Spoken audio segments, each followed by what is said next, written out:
up, you stay on hard.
All right. Hello. Good evening. Happy Sunday to you. We're back. The boys are back. Bryan and A.D, Drew, the BCSN SportsWrap, live right here on the Black Collar Sports Network. Sorry we were away from you guys last week, but I think both Drew and I were handling business in other locations. So, sometimes it happens like that. But we appreciate you coming back and checking us out here, the longest running HBCU sports themed show on the interwebs, right here, 9 years strong. Drew, how you feeling? I know you were saying earlier offline you were feeling a little worn out, but how's it going? You got any juice left in the tank for this show? You're on mute.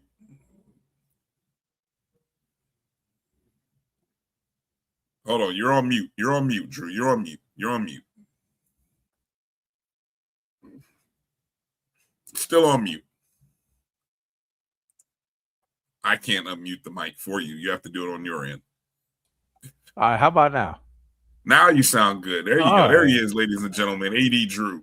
They done changed the settings on this thing once again, man. It got me all flabbergasted and everything. Anyway, like I was saying, what was I saying? I don't know. Start from scratch. Maybe that'll help you out. No, seriously. It's something about when you turn the camera on, Bryan, you just find the motivation to get this stuff going, man. And that's what I'm looking for, man. Just trying to get this going, man. It's life gets to life and sometimes and it wears you out, but just like everything else, you gotta fight through and continue on, man. Well, I appreciate you fighting the good fight, brother. I appreciate you finding a way to battle through. Finding a way to battle through, so to speak. What up to all the HBCU friends and family checking us out? However you're watching us on the socials, Facebook, YouTube, Twitter, Instagram Live, Black College Experience on IG. Shout out Keisha checking us out. Shout out to all the people in the chat. Walter Harley, Emmett Jones, G Boom getting in early. Karen Griffin, Gail, thank you for being a JBN subscriber, Gail. Jimmy Mack checking in. WSSU Ram Nation also in the hizzy. So a lot to catch up on, Drew. The beautiful thing about this time of the year, there's always some news happening from a host of coaching hires that we got to catch up on in our favorite sport, basketball, to some interesting news from the Southwestern Athletic Conference to the NCAA. Lots to talk about. We got spring football. I have not kept up with spring football, not one lick, outside of Florida A&M. I'm sure you probably outside of Morehouse haven't really kept up with much.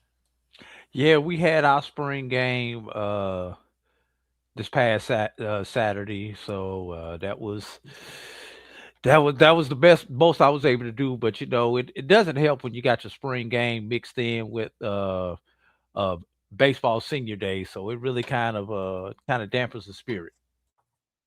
Well, hopefully nobody got hurt. Everybody. Oh, I lost Drew, so he'll be back in just a second. Everybody who walked in, walked out. There we go. Back again. Oh yeah, definitely. We got our good friend of the program, Coach Hernandez over at Bethune-Cookman. Not once, but twice. And the crazy part, Drew, had I known, like I honestly didn't know that they were playing Florida, I would have predicted that one. I might even put a little pizza money on that too. But here's I didn't the question, know Bryan. Yeah. Here's the question. Would you have driven the hour and a half from your house to watch them? No. I all respect to Coach Hernandez. As a journalist. If that was my only, that's a loaded question.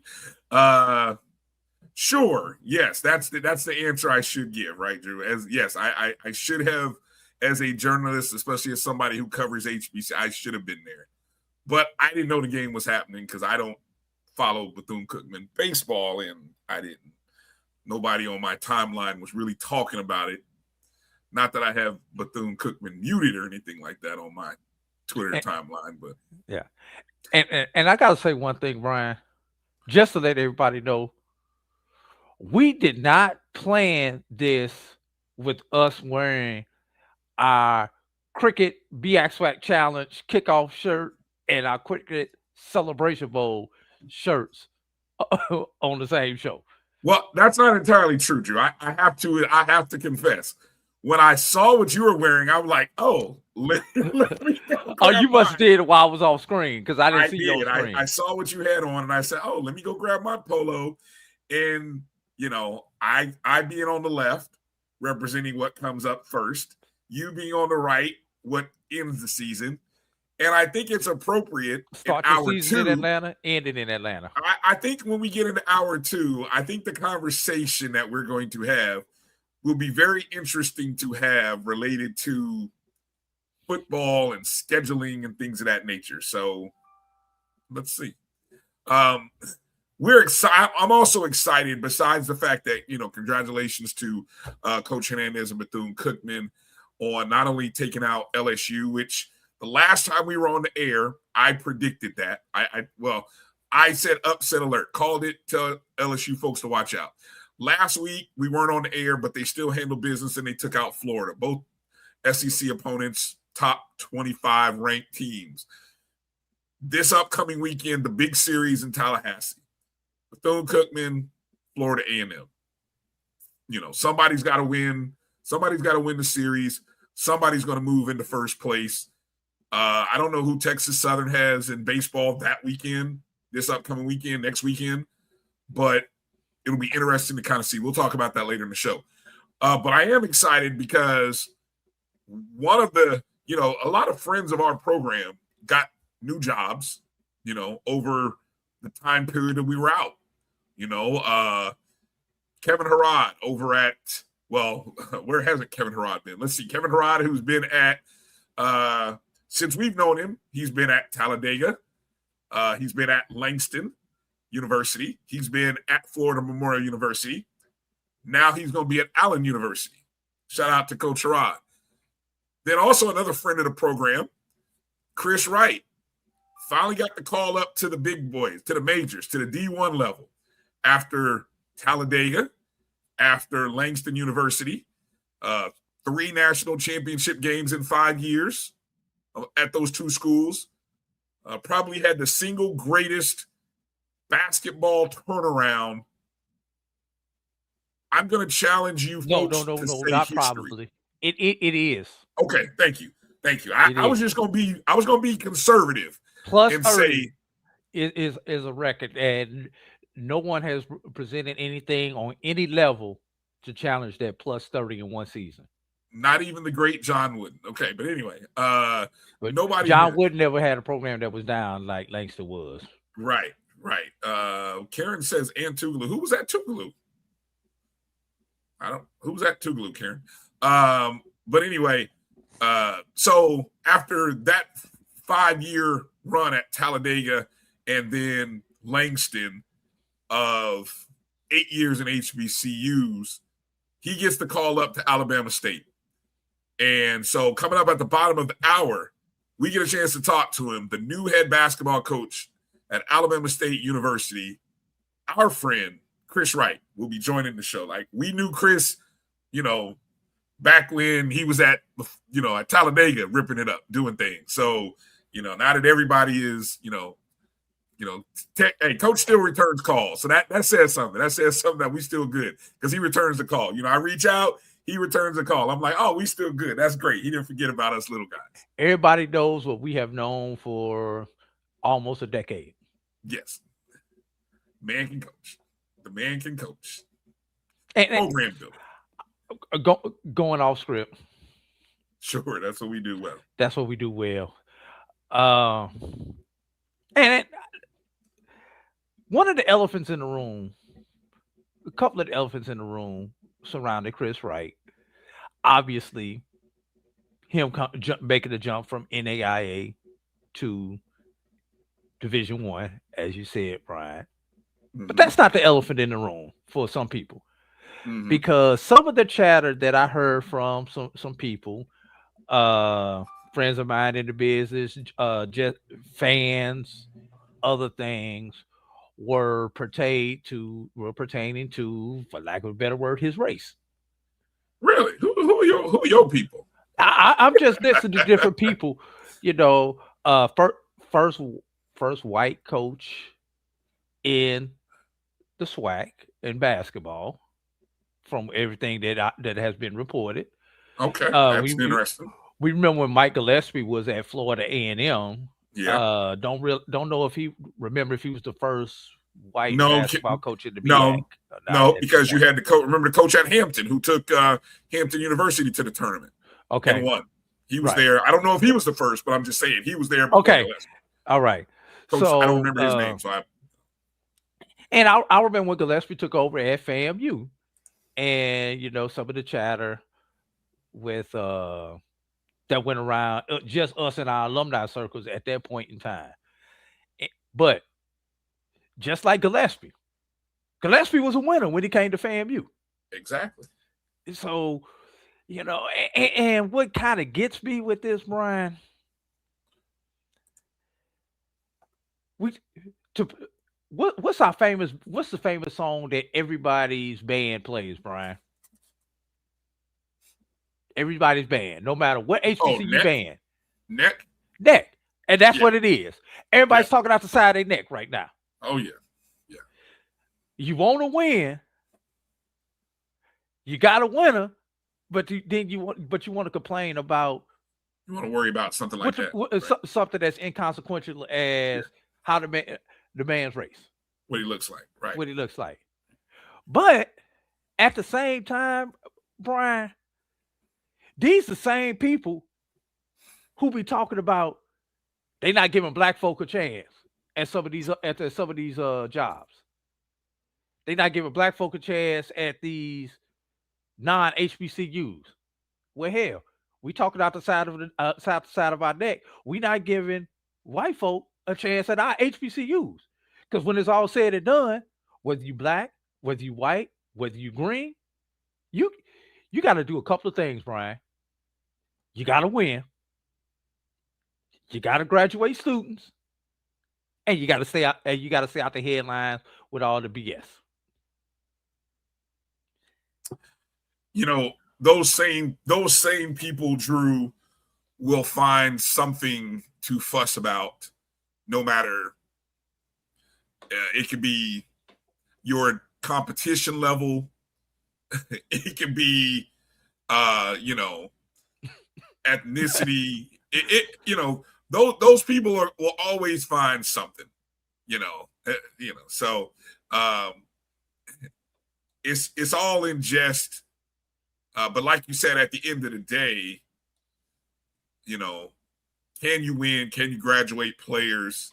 Can you represent the program the right way?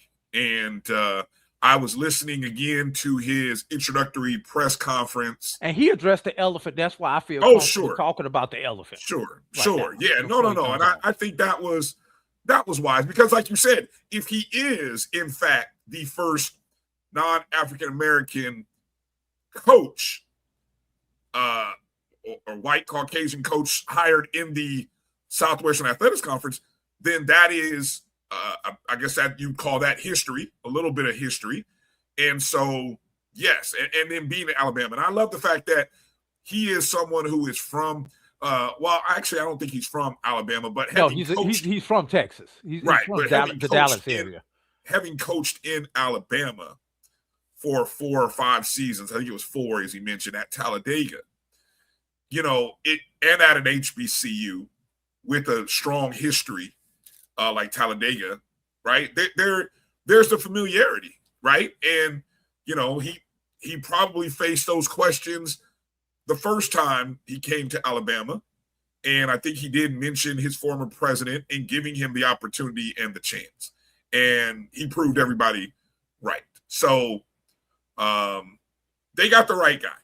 They got the right guy, no pun intended, or pun intended, because shout out to Alabama State. Crook just summed it up. Hold on, I didn't see it because it's on the screen now. There you go. That's it.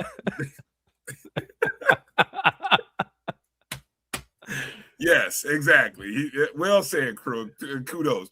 Chef's kiss on that one. That start out one. That might be the post of the that might be the chat post of the day right there. But no, man. Look, so Dave Robbins, 3-time national champ at VUU. I think what is fascinating about history, and I'm speaking as someone who's a history teacher, right, to young people, and as you tell young people and you show young people about the injustices of our nation and how, people who look like you and me weren't given the same opportunities. Women weren't given the same opportunities, right? Here we are today, in 2026, and we want to be a country where we're giving opportunities to the best people. And I think at the end of the day, that's what everybody wants to see. You want to give the job, and you want to give these jobs to, the people who are going to represent your university the right way and who are going to win ball games. Right. So, and let's be real, Bryan. And I hate to say it, despite the fact it's 2026, and shout out to Dr. Jason Cable and the president at Alabama State. I don't know why his name escapes me right now. I should know it, but shout out to them for making this move, because, Bryan, even though it's 2026, there are some of our institutions, despite how qualified this man is, who would not have made that move. Mm-hmm. The same way there are institutions who won't hire a female as an athletic director. Mm-hmm. So that, look, it's out there. We shout out to, I will say, while you're shouting out Bama State, I was listening to how quick they moved on this process. And that too was, I was like, wow, that's pretty good. They had over 200. That's something that needs to be applauded. To over 200 candidates. Thank you, Dr. Quinn Ross, for the job. And their selection committee was able to move through the process in about a week's time and identify and hire, and everything came together so quickly. So that's saying a lot. But the fact that, remember that mid-season poll that talked about the best jobs in the SWAC, right? Remember that poll? I think I had the graphic somewhere. Alabama State was right up there with Texas Southern as either, I think Texas Southern was 1, Alabama State was 2. And we understand why, but given some of the stuff that's been going on at Texas Southern, I would actually say the Alabama State job is the best job in the SWAC, because of the resources, the facilities, the administration. And so I don't know. We'll talk to Coach when we talk to Coach Wright. We'll find out, whether he saw that and what the attractiveness, besides being an opportunity to coach at the D1 level, was there to Alabama State. Now, Bryan, let's be fair. Jackson State, just best jobs. I'm just look. Hold on. Don't go. No. Because I'm going off of that survey. But Jackson State still have the graphic. I think I still have the graphic, which talked about the best jobs in the. I remember that. That was back in January. Here it is. I found it. I'm gonna pull it up right now. Yeah. There it is. That was the survey that came out via Field of 68 mid-season that said the best jobs. Now, hey, look, Jackson State, you're right, Drew, right there at number 4, right? And actually, 3 of the top 4 all have openings. All had openings. Yes. Previous head coaches. Have or had. Right. Year. All three previous coaches stepped down to, coach at the Division I. I shouldn't say Division I. Power 5, P4, P6, whatever. And the other one, Alabama A&M, coach just finished his first season. Yes, right. So there you go. So, but hey, good stuff. Don't forget the non-SWAC jobs. Okay, let's do this. I think, like I said, we got Coach Wright coming up at the bottom of the hour. I do want to mention, and I think, I know we talked about going a different route at the start of the show, but yeah, let me just talk about the 3 coaching hires that happened before we actually, while we were gone, right? And the first one was right here. As Winston-Salem State, welcome to the Ramley. I still don't. I'm sorry, Steve. I just can't. I can't. The Ramley, really? Come on, y'all. What are we doing? Anyway, they welcome Jay Butler, who was previously at Virginia Union. Butler brought more than 2 decades and 20 years as the head coach at the NCAA D2 level. Of course, he was the head coach at Virginia Union. He led the program to multiple conference championships, NCAA tournament appearances during his 11-year run, 372 and 239, 9 20-win seasons, 8 Division II tournament appearances. This past season, he was a CIAA Coach of the Year for the 3rd time. His team earned the CIAA Team High Academic Award. I mean, I want to know the backstory. I want to know how they pulled this off. I know we got our friend in the chat. want to know. I want to know how they pulled this off. There's one thing to attack one of your brethren within the conference, but to go get both their basketball coaches within a calendar year. I know, right? Wow. How you do that, right? Wow. I don't think I've ever seen where. Well, yes, I have, Bryan. Where? Talladega. Both Talladega coaches. Langston. Yep. Well, and now, if I recall, there was some administrative stuff going on at Talladega. But they weren't in the same conference, though. No, they weren't in the same conference. This is better resources. Okay. Better facilities.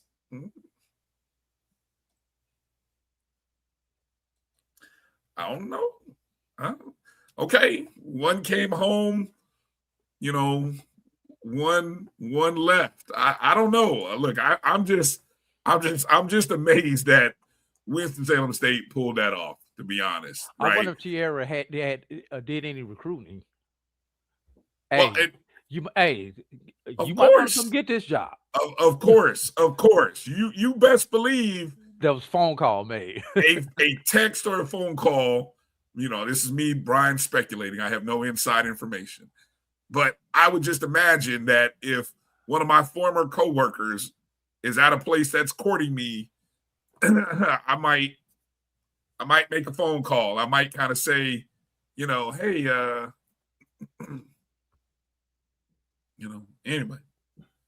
Oh, that state gambling money in North Carolina is a little bit better. I forgot about that. Yeah. Yeah, Okay. they do have the Porch Creek. I think is it Porch Creek. They got Cherokee. Somebody's Indians. No. I mean, they got a couple Indian reservation casinos because I've been to a couple of them. Okay. All right. Well, we had already mentioned the fact that Alabama State made the hire of Chris Wright during this time. And then also Kevin Arad. Ironically, Chris Wright's former athletic director. Right. Former athletic director at Talladega. And then co-worker at Langston University, where they both went to Langston at the same time. And had success there. Then after 2 seasons at Langston, Arad left to go to Florida Memorial University. Replace the legend. Yes. Yeah. But Arad Arad now goes to Allen University, SIC, Division II, after previous years in the NAIA. An overall record of 245 and 105. That's a 70% win record. 5 conference championships, 2 tournament titles, 6 national postseason appearances over 12 seasons as the head coaches, where he spent 8 at Talladega, 2 at Langston, and then 2 at Florida Memorial University.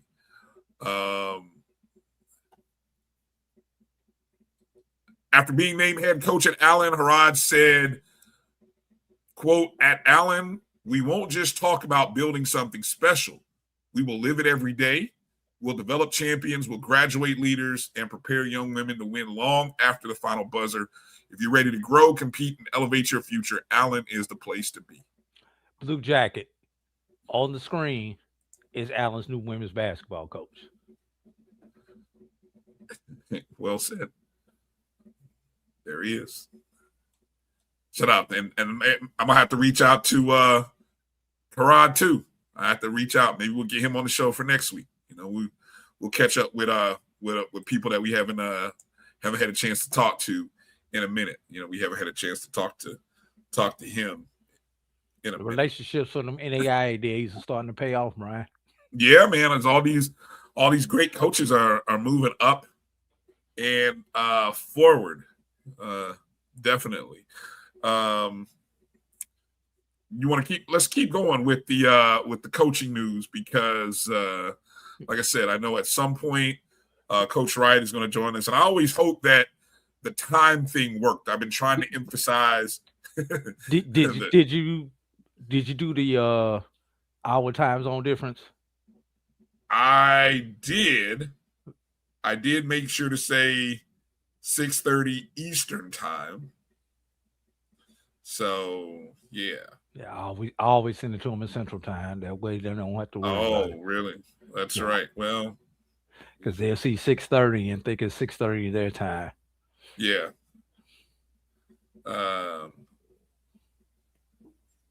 Yeah. No. He's done. I'm looking at a tweet from him. He's familiar. He knows we're on Eastern Time. All right. So maybe he will join us at some point. I know.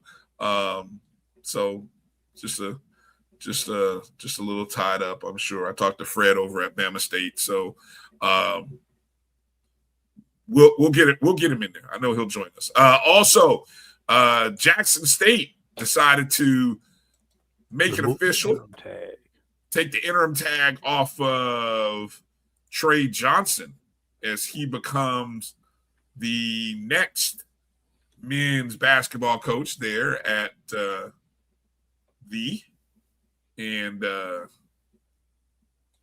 from VP and Director of Athletics, Ashley Robinson, quote, "There are not many chances you get to have one of your own lead a program. And we have that with Trey Johnson. He brings a championship pedigree as a player here at Jackson State and has won at every level as a player and a coach. We're excited about the opportunity to have a former Tiger lead our men's program." Just in case you weren't familiar with Johnson's accolades, he is regarded, and this is from press release here, as one of the most decorated players in program history. During his standout collegiate, where's that? I just lost it. During his standout collegiate career, he earned back-to-back first-team All-SWAC honors. This was 2005 and 6 and 2006 and 7. And he was named the 2006 and 7 SWAC Player of the Year after a dominant senior campaign where he averaged over 27 points per game, ranking among the nation's top scorers. Also garnered preseason Player of the Year honors, named SWAC Tournament MVP, led the Tigers to the 2007 SWAC Tournament Championship and the NCAA Tournament appearance. Bryan, you see the symmetry here? Yep, I do. Former professional athlete as head coach, former Jackson State player is his assistant coach. It takes over. We saw the formula in football. Now we see it once again in basketball. Former professional basketball player as head coach, alum, assistant coach, top assistant, professional player leaves, assistant takes over. Yeah. There seems to be a formula there at Jackson State, and I think when your football program does that, has that success, you can kind of carry that over into other areas, right? I don't know how many former alums are head coaches throughout their athletic program, but I would have I'd guess that probably A.D. Robinson is not too that process is not unfamiliar to him. Yeah, so it'll be interesting. But he's not the only former player to sort of come home, Drew. As you know, while Johnson was receiving that hire, Virginia Union needed a new coach after losing Butler. And so they turned to one of their own as well. Another player, former player, that might be regarded as, now, I don't know if you can say he is their greatest former player, but he might be in the room, in the conversation when you look at his accolades. And that's A.J. English, who was hired as the new head coach of the Virginia Union Panthers, making his return, one of the most accomplished former players in program history. He was there from 1986 to 1990.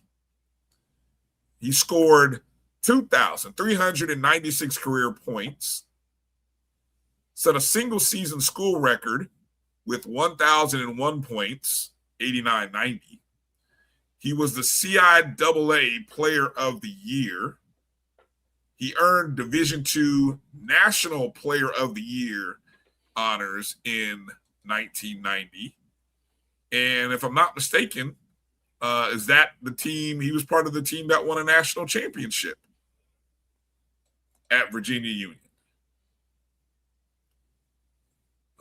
Former head coach Dave Robbins was there at the press conference, made a statement that will win another national championship in the next 4 years. Like, wow, okay. Going into the pros, English was the second-round draft pick in the 1990 NBA draft by the – do you know who, Drew? Can you name the team? Do not remember. The team name does not exist anymore. The Bobcats? Wow, no. It does start with a B, though. Bullets. Correct. Drafted by the Washington Bullets. Yeah, I guess Bobcats would be too young, too new. Right, that was Charlotte. Yeah. Bobcats. And then they went where? Where did the Bobcats go to? Remember they had that whole thing where they traded the Hornets name back to Charlotte, and the Pelicans and the Bobcats became the Pelicans, and they traded histories, and despite the franchises that were moving, and nobody's won anything since or anything. But anyway, he 2 years in the NBA, averaged 9.9 a game. Went over to play overseas. I'm trying to look and see. I'm not too familiar with, I'm just reading the article here on Game Day, trying to see where his previous coaching stints were. Not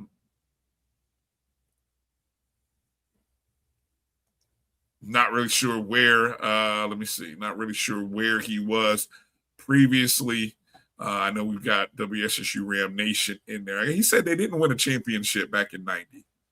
Okay. Well, I'm just reading the quote. The quote in the article said, former coach said we'll win another championship in the next 4 years. Okay. I don't claim to know all of Virginia Union history, but I'll take it.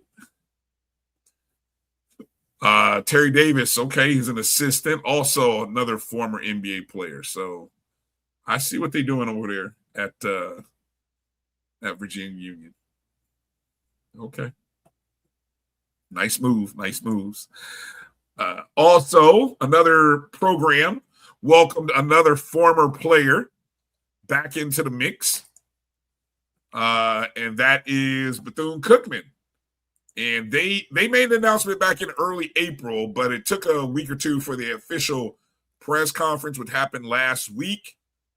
And Demetra Frank, a former alum, former player, and former assistant, will be the 8th head coach in program history. She was most recently an assistant head coach at George Mason University, where she played in the program under former head coach and current George Mason coach, Vanessa Blair Lewis. Blair Lewis, who promoted her to the associate head coach position at the start of the 25 season, said Frank helped lead all aspects of the program, including player development, recruiting, scouting, and operations. She was a player at Bethune from 2007 to 2012. She etched her name among the program's all-time greats, graduated as the second all-time leading scorer, holds the record for most free throws made. So we gotta assume Bethune-Cookman's women will be good free throw shooters, if nothing else.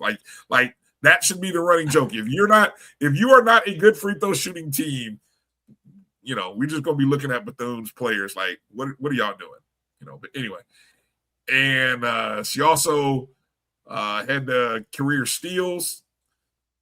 So comes in as a defensive minded person. She was one of the best. She had a Division I lead in steals of 4.25 per game in 2012. Yeah, that's pretty awesome. 4 steals a game, that's ridiculous. That's pretty ridiculous. So, anyway, congratulations to the former, Miami Jackson High School graduate. Played professionally in Australia and Puerto Rico before coming back to be a coach. No, I don't have any plans to do that, Edwin. Thank you. He's retired the earring, Edwin. Yes, exactly. It's retired. No, I will not be perusing the sidelines in Daytona Beach at all. That's all right. Let's see. Okay, while we're in, you talked about a theme. There's a theme here with these coaching hires, Drew. Are you starting to catch it? Former players. Former players. At the How about at the institution? Yeah, how about just like former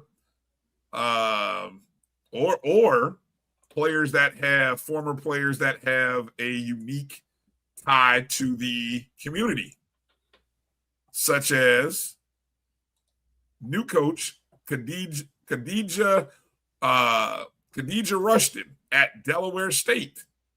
Now, just reading here from HBCU Game Day. If you're unfamiliar with Khadijah, well, then you're not from the Northeast, because she is highly recognized as one of Delaware basketball's best players. She's a former WNBA draft pick, a Hall of Famer, Delaware icon. She was 15th overall in the 2012 WNBA draft by the LA Sparks. Scored 2,464 points at Delaware. She was a first-team All-State 5 times. She graduated from Rutgers. Let me see. Yeah, in 2012, she was inducted into the Delaware Sports Museum Hall of Fame. Let's see. Beyond that, let me see. She graduated as the all-time scoring record. Beyond that, she was both the McDonald's and Parade All-American, named Delaware State Player of the Year 3 times, and became the first athlete in Delaware high school history in any sport to earn first-team All-State honors 5 times. Though a lot of her records were eventually broken by Elena Deladon, who I think a lot of people may be familiar with, because she was she kind of an interesting story. Went on to have a lot of success in the WNBA. Rushton played at Rutgers for Vivian Stringer, developed into one of the most complete guards in program history. Played in more games at Rutgers than any other player in program history, 135. She's one of 2 players in Rutgers history to accumulate over 1,000 points, over 500 rebounds, over 400 assists. Good Lord, man. She did have a ACL injury before her senior season, but she did go on to help Rutgers reach the tournament. She played in the Elite 8. She won a gold medal in the FIBA All-Americas with Team USA. And then, like I said, drafted 2012 by the LA Sparks. So, interesting hire for Delaware State, right? Yes, sir. Yeah. Yep, she was a Vivian Stringer player. Exactly. She played for Vivian Stringer.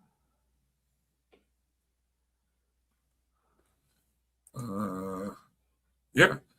And then one other bit of coaching news that came over the last couple of days, while we're talking about Langston University needing a new men's coach, Langston also needs a women's basketball coach, as Chris Vincent, who'd been there the last 2 seasons after Kevin Harrod, he resigned from Langston after going 55-9 in his 2 seasons there, including 40-6 in conference play. Won the school's first conference tournament championship in his first year.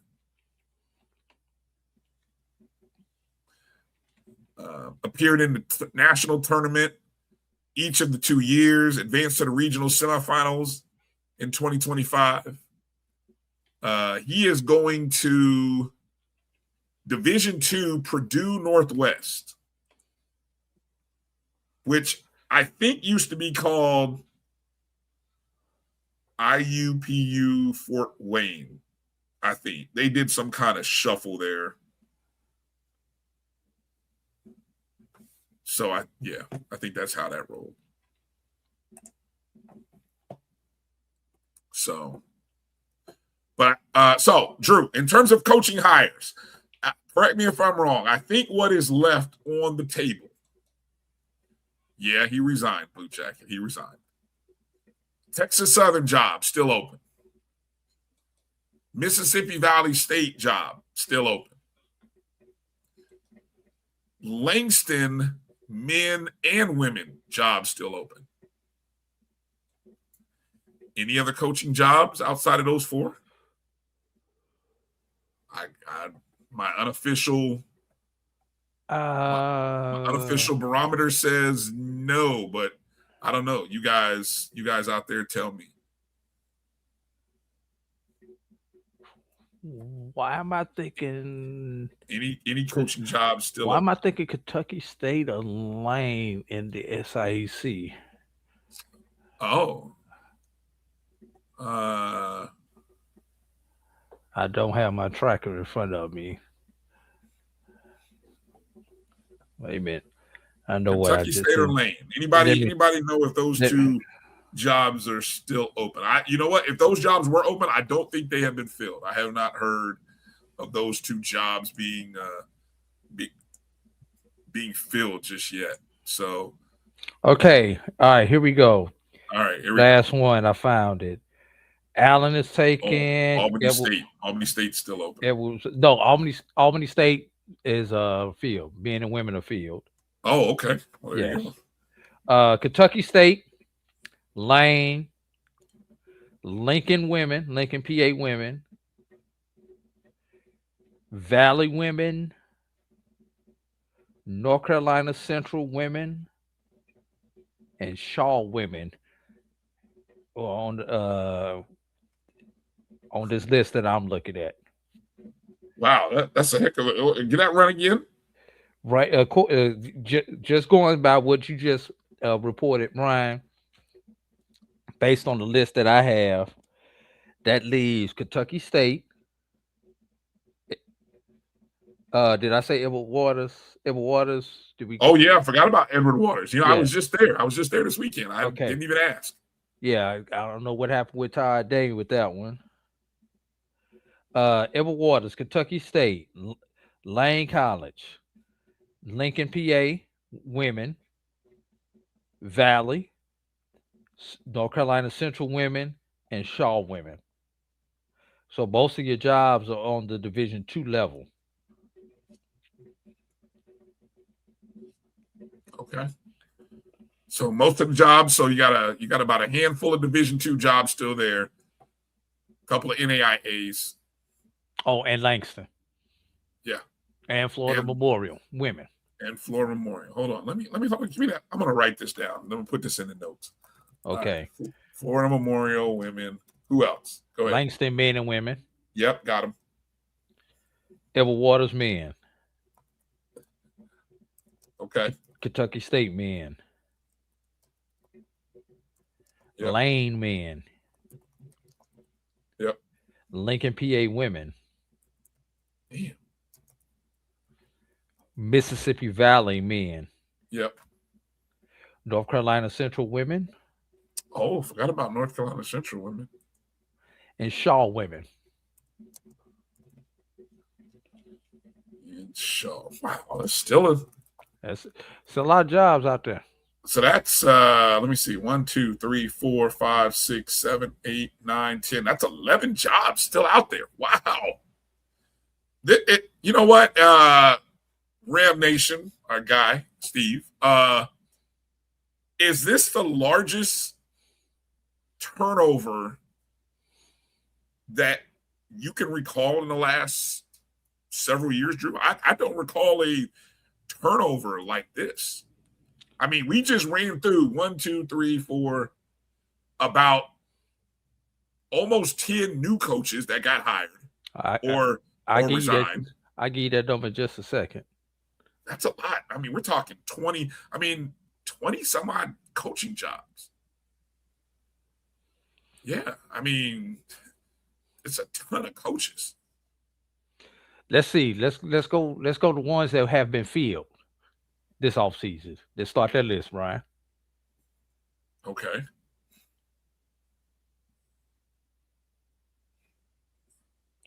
How about Albany State men and women? What field? Alabama State. Yep. Men. Bowie State men. Oh, wow. Yeah. Bethune-Cookman women. Huh? Wait a minute. I've got one for Florida Memorial. Anthony Q. Anderson. Oh, that's right. Florida Memorial men and women were open. Okay. Florida Memorial's men was open. Anderson took the men's job, and now the women are open because Harrod is gone. That's right. That's what it was. Okay. Yep. You know what? And you know what? I failed to mention the Florida Memorial men's job. That I do remember reading that. I got lost in the headline stuff. So yeah. All right, we got Chris Wright at Alabama State. Yep. Jackson State. Yep. Has been filled. We did not put Texas Southern on the list that on the previous list, on the open list. No, but I had him on the count though. When I was counting and telling you how many was out there, he was that job was there. Okay. So, have we missed anybody who's been hired in this cycle? Winston-Salem had a hiring. Allen has had a hiring.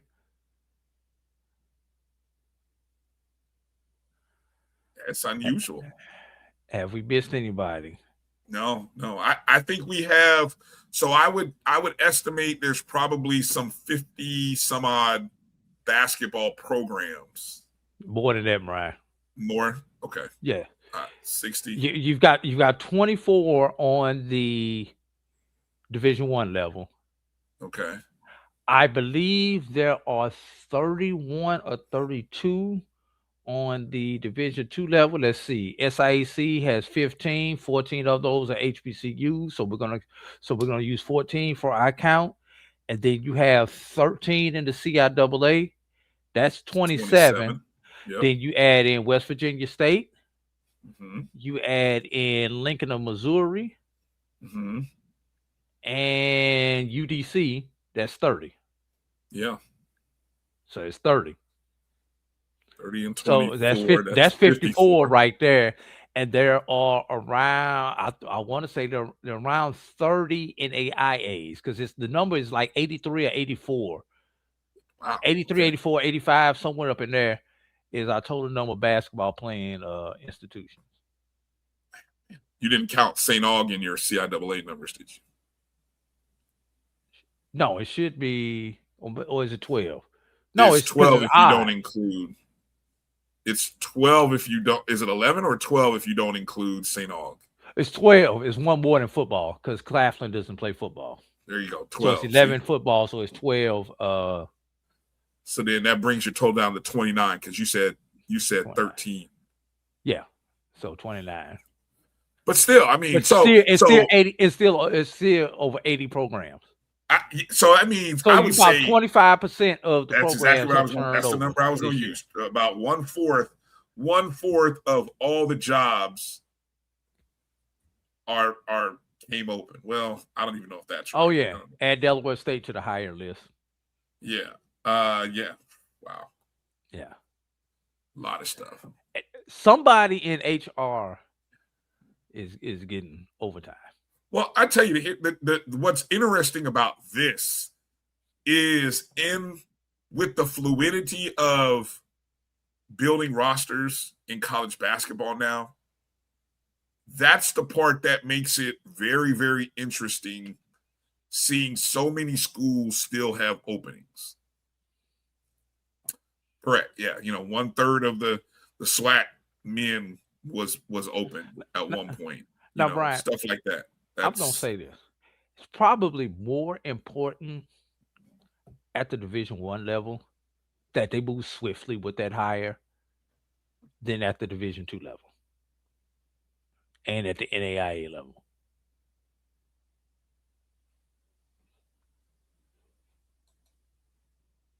Yeah. And the reason I say that is obviously with the landscape on the Division I, but let's be real, Bryan. Our schools don't have NIL, so we're not competing in that market, Bryan. We're second chair at best. Yeah. So because your top players are going to go chase the bag. For those who do not get the bag, our job is to position ourselves at the top so that we can sell our experience, because that's what we have to sell.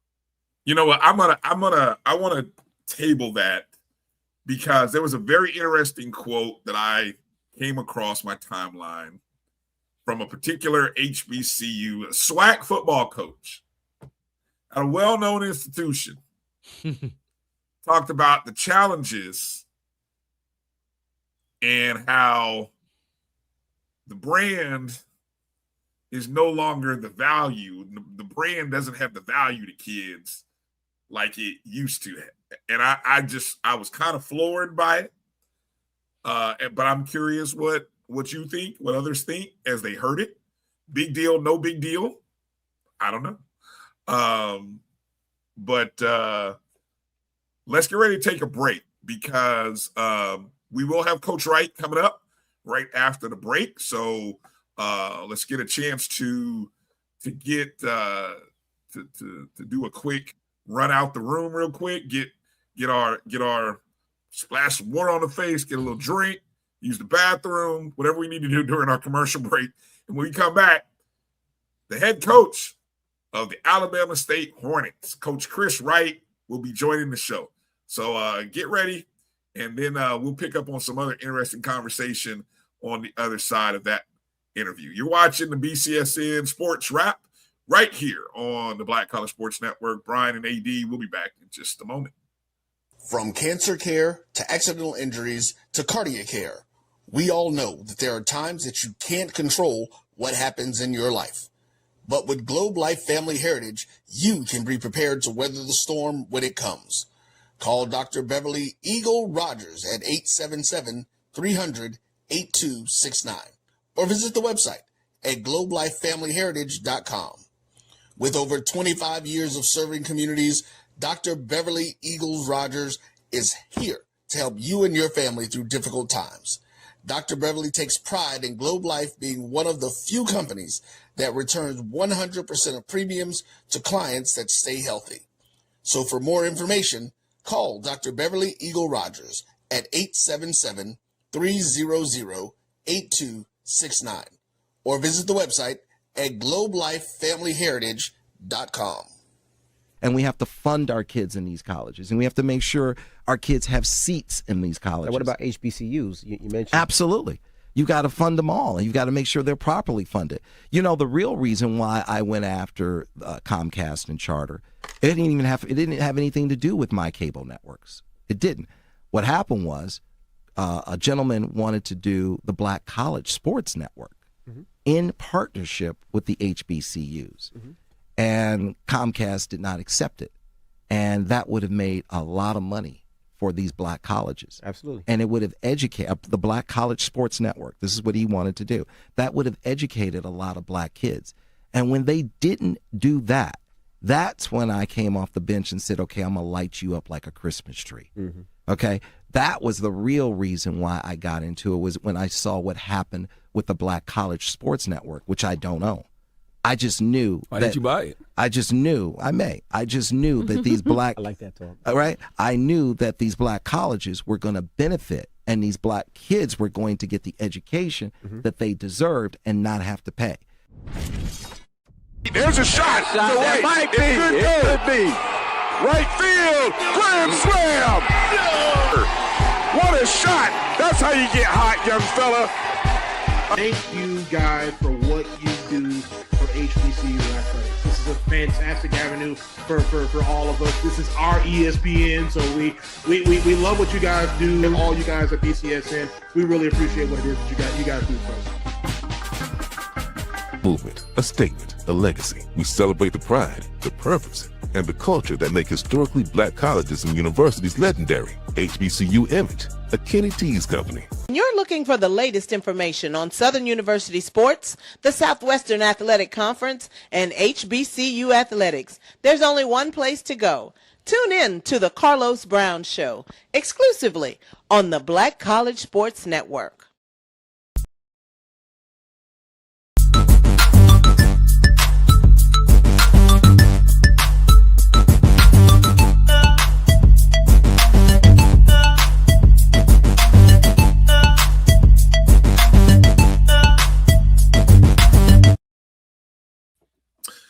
All right, ladies and gentlemen, Bryan and A.D here, and it's a pleasure to have on. Joining us right now is good friend of the program, the current head basketball coach at Alabama State University, the Hornets, none other than Coach Chris Wright. Coach, good evening. Welcome back to the show. Congratulations. How you doing tonight? Oh. Okay. He trying to get it. Yeah, he was trying to get his. I know he was trying to get his signal worked out, trying to get the login and all that good stuff. So hold on, let's see if we got him now. Let's see. All right, I think we got him now. Here we go, Coach. We got you now. Yes, sir. Yes, sir. How are we doing tonight? Hey, we're doing great. We're doing great, Coach. Hey, well, hey, congratulations again. Welcome back to the show. Welcome to the swag, all that good stuff. Welcome back to Alabama. Welcome back to Alabama. All that the good great stuff. state of. How you doing, Coach, man? What's it been like the last 48, 72 hours for you? Man, it has been a whirlwind. I think yesterday I looked when I went to bed. I was on the phone yesterday for 17 hours and 7 minutes. So, hey, it's been it's been a great transition. Just trying to get up to speed and trying to get some players in here for sure. Of those 17 hours, Coach, how many of them were actually talking to players versus talking to people like me and Bryan? Hey, a lot of players, a lot of agents. So, oh yeah, it's been good though. It's funny. See, I would not have expected to be talking to agents, but that's the new game of college athletics now, where not only were you just talking to moms and dads or maybe coaches, but now you have another element. Was that something you had to deal with from the NAIA level over these last few years at Langston, or is this something that's just new you're finding out here from the Division I level? A little bit. I would say it was probably more the exception than the rule, right? Whereas now it's the other way around. So but yeah, pretty similar to what we've kind of dealt with at Langston. Mm-hmm.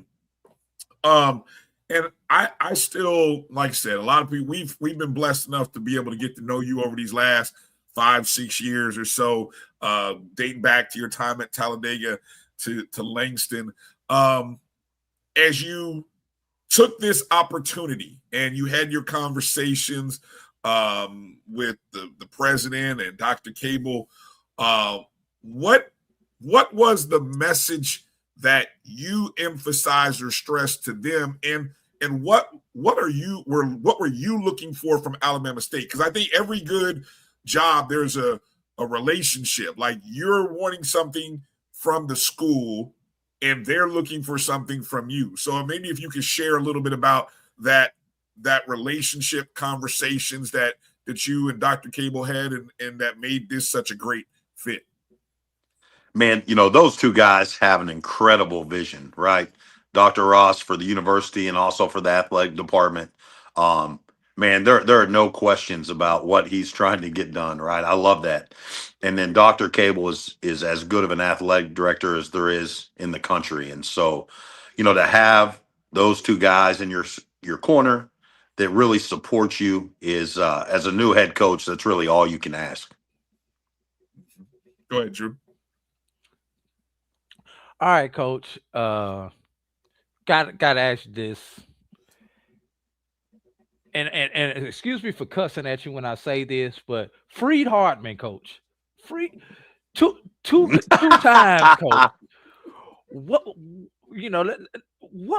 is it about them that has prevented you from getting that ultimate prize the 2 times that you've happened to face them in the past 3 years?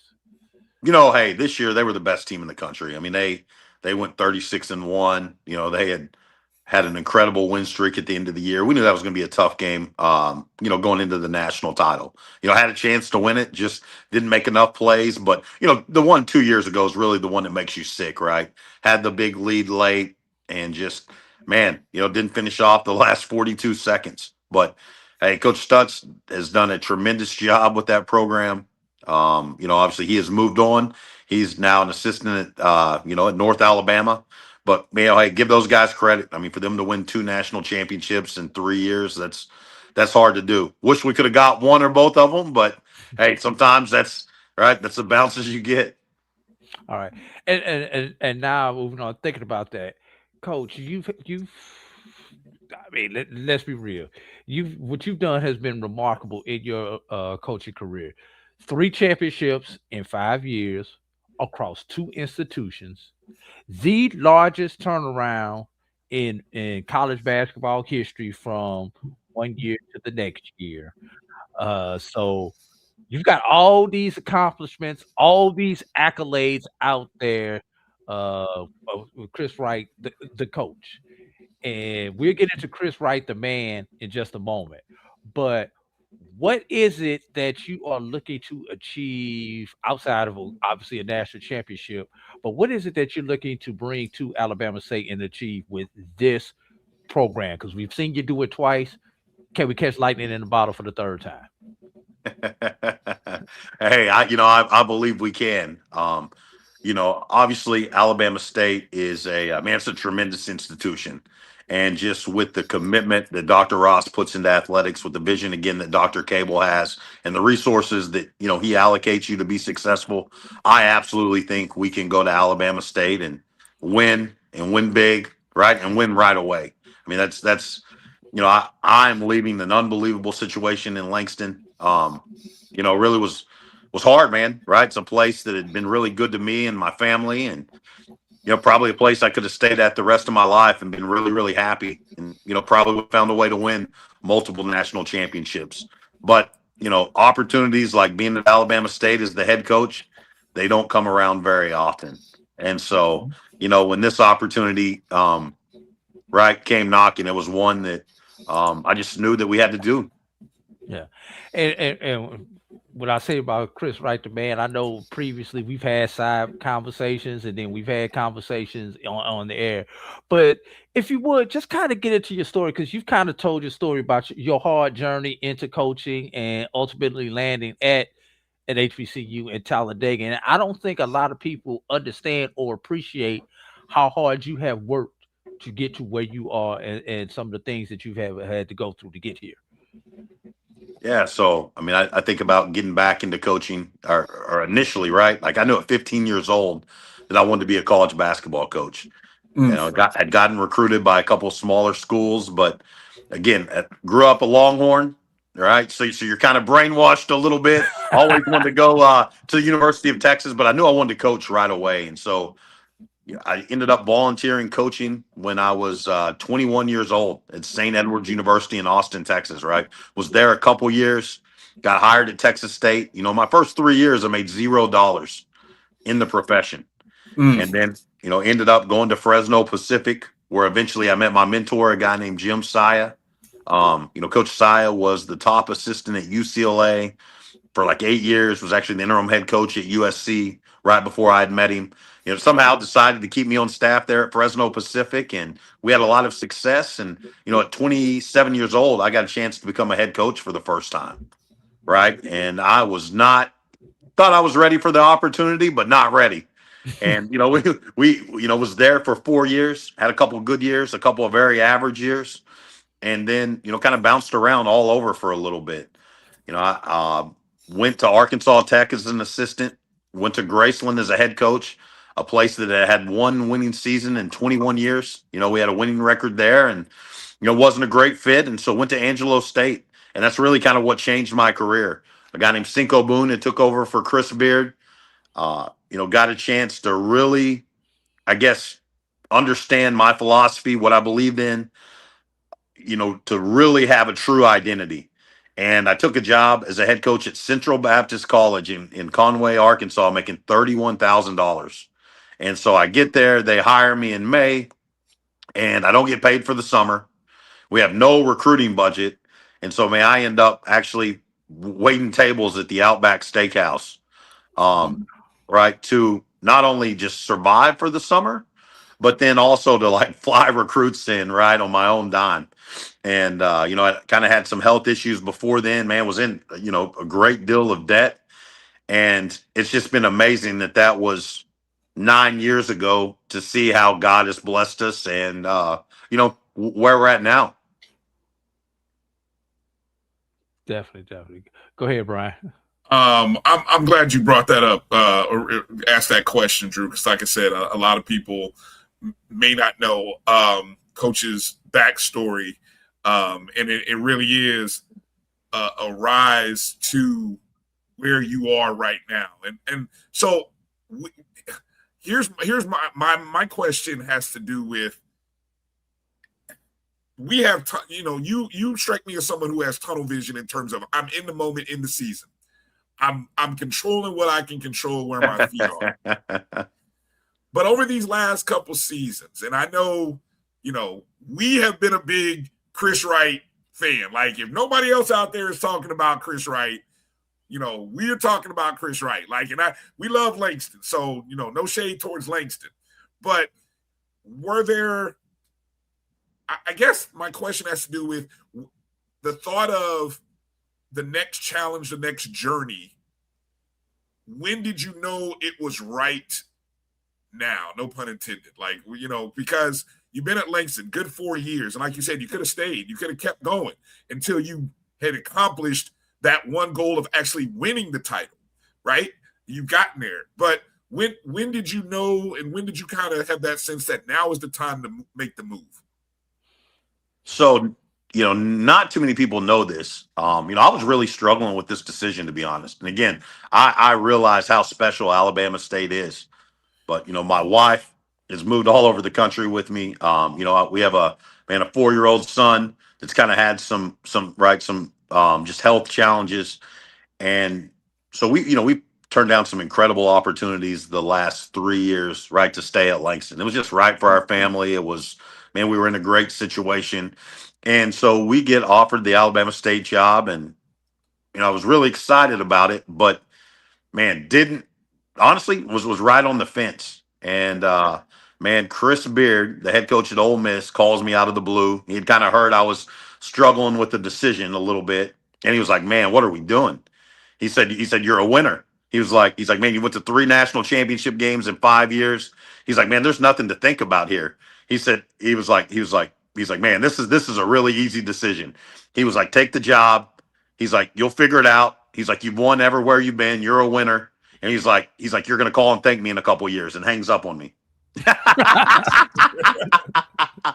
And I'm going to be honest, guys, that really was like God talking to me. I don't know. There's just been times in my life where that like God is speaking to your heart, and that was one of those times. And so, again, it's hard to leave a great situation, one where you're comfortable, where your family's taken care of, where they treat you like a king. Yes. We have a great supportive president and AD, but Alabama State, again, just too good of an opportunity to pass up. And so I know it's a complete God thing. again, from where we were 10 years ago to talking to you guys today, right? Like we've been extremely, extremely blessed, and I'm thankful and very excited, right, to be the next head coach at Alabama State. Yeah, I mean, trust me, as anybody who has ever, if you've ever been somewhere that you really love being, and like you said, being comfortable, I can get that, I can hear that sense of, I know what that is. I heard you talking, I said, man, I know what that feeling is like. Sometimes you don't leave because you really love where you're at.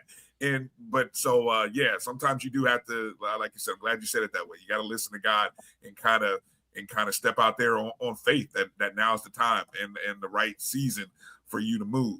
All right, so let's talk about building this program the right way. You see what I did? Which, by the way, Coach, who came up with the slogan? Because I love it. I know Alabama State does some great stuff over there in their marketing, but who came up with the right way? Come on now. Who? Man, I want to say it's Dr. Cable, but I don't want to get if it was somebody else that came up with it. Hey, he's the boss, right? So, man, that's had to be his idea, but I liked it. I thought that was a catchy shirt right there. Now I got all my family like hitting me up. They're like, man, can we get one of these shirts? I'm like, guys, I've been on campus for 2 days, man. We'll figure this out. I'm like, they got shirts, Drew. I'm looking at this. I'm like, they got shirts. And I'll ask you off air for a shirt. I can't ask you on the air because then I get, I have my affiliations, and the people that fuss at me. But I respect that. Off air, Coach. I'll shoot you. But anyway, so let's talk about building this team because I jumped on a couple of sites. I checked out my girl Live for Hoops, and I'm just kind of looking at the number of players that are in the portal from returners. How have you started the process of building the roster? Do you start by talking to former players who had jumped in? What's the process now as you look to try to build this program and this team for the 26-27 year? Yeah, initially I think coaching changes right are hard on everyone. So when you get in and you get a chance to talk to the players that were there last year, to talk to the staff, and it's a lot of hard decisions that have to be made, right?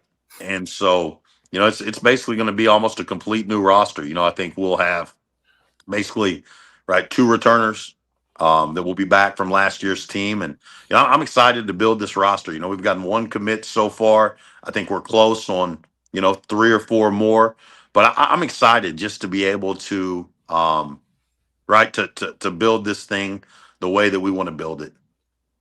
It is with that. I don't want to pigeonhole you or put you on the spot in terms of, but I know people will ask it. It is, or how important is, I don't know, what do you call them, Drew? Local area kids, Alabama kids. You've been in Alabama before, so you've got recruiting relationships throughout that state. But how important is that? Or are you open to the South, the nation? Hey, we just want the best players that are going to help us win. And also in the chat, while he's asking that, people are asking, are you bringing any players over from your former institution with you? So you can take both of them while you're talking recruiting. Yeah, so right now, Prince Mensa played for us, actually redshirted for us at Langston. He had committed to Long Island, ended up not working out, and we recruited Prince really hard. And so he came in at Christmas break, played junior college basketball at Southern Union there in Alabama. I think he was at 19-9 a game. Phoenix City. Yeah. Yep. So Prince will be with us. So man, I think that's awesome to be able to bring him to Alabama State. But obviously we do want the best players regardless of where they're from, but man, there is a lot of talent in the South, particularly in Alabama. And so I think if we do a good job recruiting the state, recruiting the region, right, and then branching out nationally, we'll have a roster that that's going to give us a chance to accomplish the goals that we have. Nice. Go ahead, Drew. Coach, and I've always liked you. You've always been aware of everything. And watching your opening press conference, you did not shy away from the elephant in the room. And I want to thank you for that. And we talked about it at the top of the show that there's been a lot of chatter about your race and ethnicity coming into an HBCU conference, especially the SWAC, and potentially being the first non-African American coach in the SWAC. Just talk about that and the historic value of that for you, Coach. You know, and I get that, right? Like I understand, right, fully the history of the SWAC and why the SWAC was formed, and obviously why HBCUs were formed, right? I talked about that in our press conference, just that HBCUs were formed because everyone didn't get the same opportunities, right, to go to college. And so, you know, when I think of myself, I don't think of myself as a white basketball coach, right? That never I crosses just my think you as a mind. winner. Right. I'm just a basketball coach, right? Like I'm real fortunate, like just in my upbringing and, what I believe, like I don't see color, but I realize that is an issue.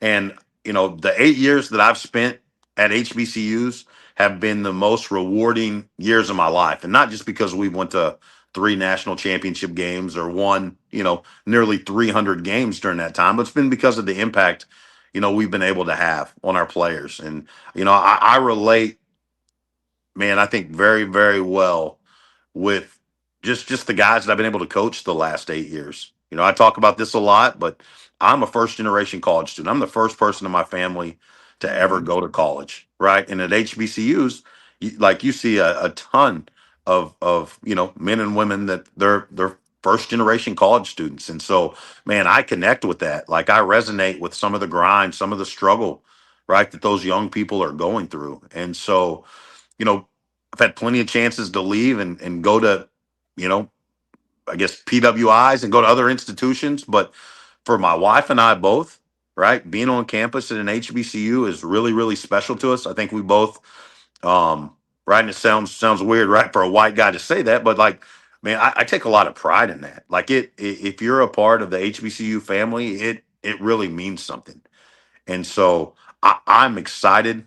Again, this will be year 9 for us at an HBCU, but it really, really it fits me well. It fits what I believe well, and it's the same with my wife. So I'm very honored that Dr. Ross, Dr. Cable, would hire me. Where I'm sure there are a lot of people that's probably wouldn't be the popular hire, and I get that. But we're going to come in and do everything that we can in our power to make this program as successful as we made Talladega and Langston. And so, man, the welcome that we got from Alabama State was, man, it's I'm gonna try not to get emotional here, right? But it was awesome, right? Just how excited I think people are. And so, man, we look forward to building off that excitement and creating something that that I think is going to be extremely, extremely special. All right. Now, one thing about a lot of our institutions, SWAC institutions, BIAC institutions, and you may have dealt with this a little bit in your previous time at the Division II and the Division I level, is the fact that basketball programs have to generate revenue, i.e., you have to go play the P4s and some of those other institutions to bring money back to support your program. So obviously, as a competitor, as a basketball coach, you go into every game win, but how much influence will you have on the construct of your schedule for the upcoming season and into the future, as far as how many of those type of games that you have to play versus going out and playing, other mid-major programs? Right. I mean, I think that's the challenge of, man, a lot of low major basketball, right? Is just that you do have to, get some of those games financially speaking. And so, I think there's one or two ways you can look at it, right? I think there's a lot of people at this level that look at it, hey, woe is me, right? I'm going to go take 8 or 9 losses, and look at the negative of it. But man, it's a great opportunity, right? And, we'll have 8 or 9 guarantee games on our schedule, and it's, man, what a great chance for our players to go show that they belong on the court with some of the best players in the country. And I think if it's going to be different for me because I think in the last 8 years, we've probably been favored to win a high percentage of games that we played in. And now that's not the case. And so, I'm not going to be able to lose my mind if we don't get off to the start that I'm accustomed to getting off to. But it's a process, right? And you really have to realize that you're playing for the SWAC regular season. You're playing for the conference championship, which ultimately is how you're going to get a chance to go to the big dance. And so, I think our staff's done a great job so far of building our schedule and getting some of those games that financially make sense, but then also getting some games that we know that we're going to be able to be competitive in year one. And so, hey, I'm excited about it. I'm excited to go play in great atmospheres. I just think it's really important that, you as a head coach, you manage those games really well because, you're not going to win a championship ever at any level in November. But if you don't handle November right, you can lose one in November. And so I think that's just something that our staff is very mindful of already. All right. Go ahead, Bryan. Close us out. How is that staff coming along? You got is it all in place? Are you still talking, bringing in a few guys? Man, we're close. We're close. Okay. We're able to keep a couple guys with us that were at Alabama State last year. Damian Madison, an alum, played there. Really, really, really bright young coach that has just a tremendous future in college basketball. And then, Coach JJ, man, that was at Faulkner, a guy that's won multiple state championships in Alabama. I'm excited to work with him as well. Those guys know where all the bodies are buried, right? They know how everything on campus works. And, they have been such a huge, blessing and help to me in week one. And, I won't get into our kind of our new guys that are getting finalized, but, that should be out here in the next couple weeks. But, man, it's going to be a tremendous staff, right? It's, I think that wherever we've been able to put together a staff that's a championship level staff. And so it will be no different here. I'm excited to work with these men. And who we have on staff is it's right. They make you look very good or very bad as a head coach. And I've always had great assistants, and man, it's a big reason why I'm here talking with you guys. Like my past assistants have made me look a lot better than I really am. Yeah. I'm glad Drew asked the question about the scheduling because I was just peeping the schedule from last year, seeing the 9D P4 P5. I never know what to call it in basketball because there's like one or two different additional it's actually conferences. 6 if you do the Big East and the exactly. Yeah. So is it the Big 6, Power 6? I don't know. We all know the multi-bid leagues. I guess I don't know. But anyway, I think this is a year where you can even have additional non-conference games. I think the NCAA opened it up where you can have a few additional games. So I do hope that you all are able to have more home games because I know that's a big conversation at the D1 level where you have so many non-conference games, but you don't have to. We don't see you till January. Yeah, you can kind of build literally. that. You can build that excitement with the student body, the local community, where they can actually see these guys and play and be in games and environments that will help the team going into SWAC season. So I hope that works out for you. My last question for you, Coach. What's the one thing that you can think of right now that you're going to be most excited about as whether it be, fall comes around or November? What do you think is going to be the first that moment that's going to really you're going to kick in and kind of put your shoulders back and be like, yeah, we're here. I'm in the right spot. I'm where I need to be. Hey, I think when our guys report for summer, okay, right, and that's coming up pretty quick, but it is such a process, right? Building your roster and being sure you not only have the talent, but you have the right guys on the bus, and again, you assemble the right staff. And so I think, in our first team meeting of summer, when we have everybody in the room together, I think that's going to be really, really cool. But to be honest, that moment's already kind of hit me as well. walking into our press conference, and I mean, you guys mentioned it. I mean, what a great shirt, right? The right way. I thought that was big time. But again, just the excitement that I think people have on campus about our program. It's very surreal, and again, it's not lost on me what a amazing opportunity this is for for not only myself but also for our family. Go ahead, Drew. Close it out. You got it. The right way, right here, and right now. Hey, let's get it, Drew. I love it, man. That's the new that I'm gonna sell that T-shirt for you and make sure that go back to the NIL fund.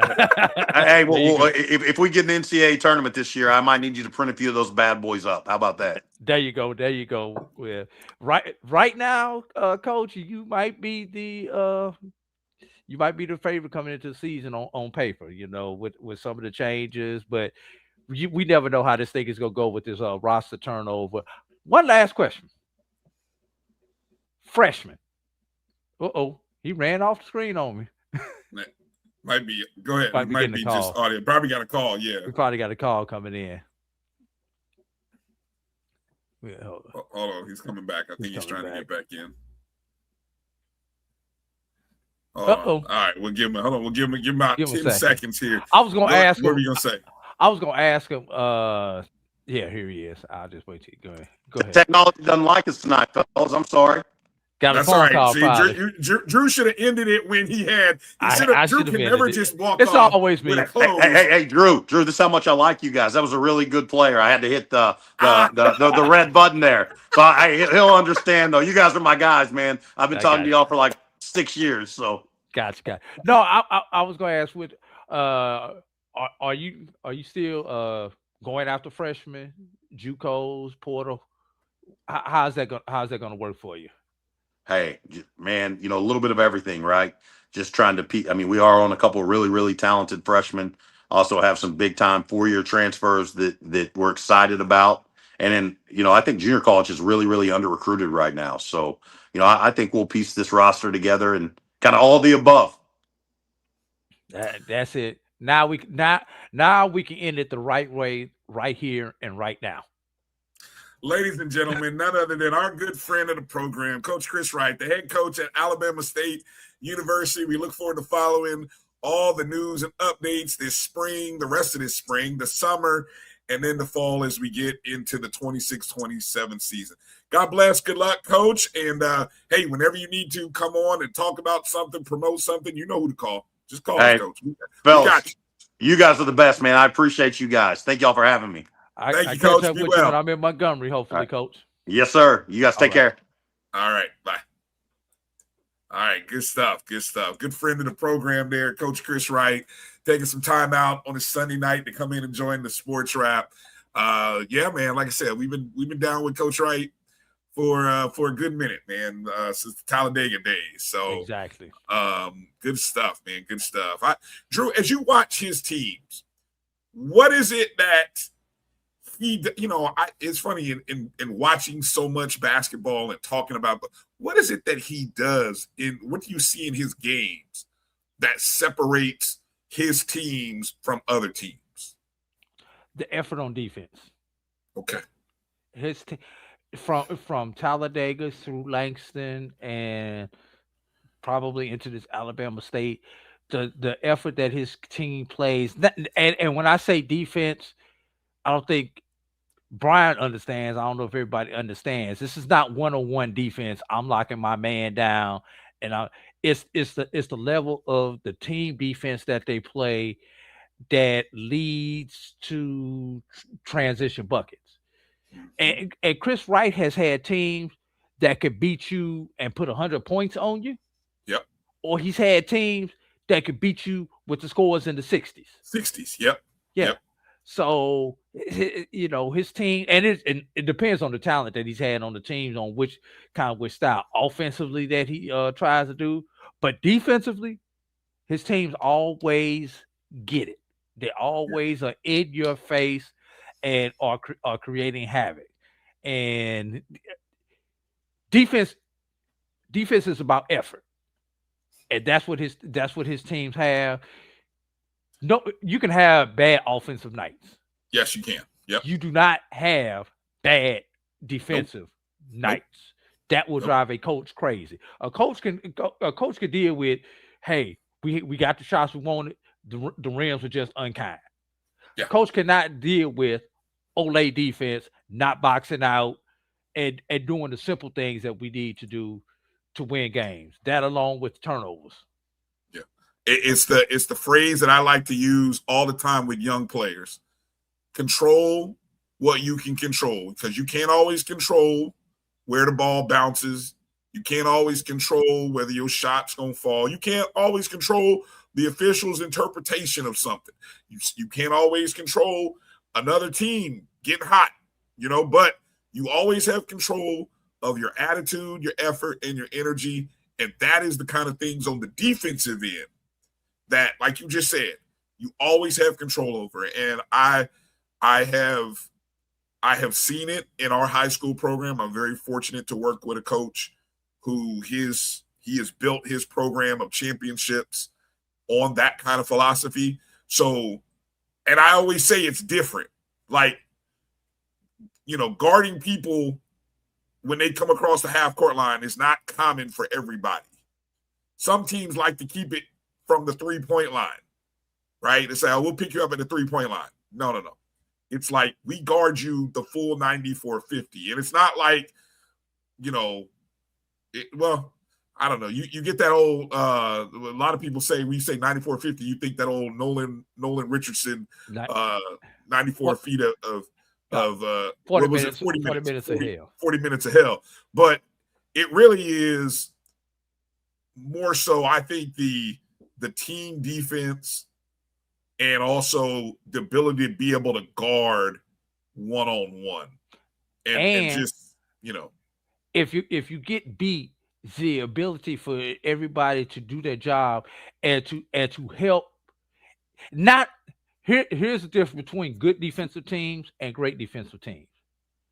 When somebody gets beat off the dribble, you expect the help to be there, Brian, correct? Yes.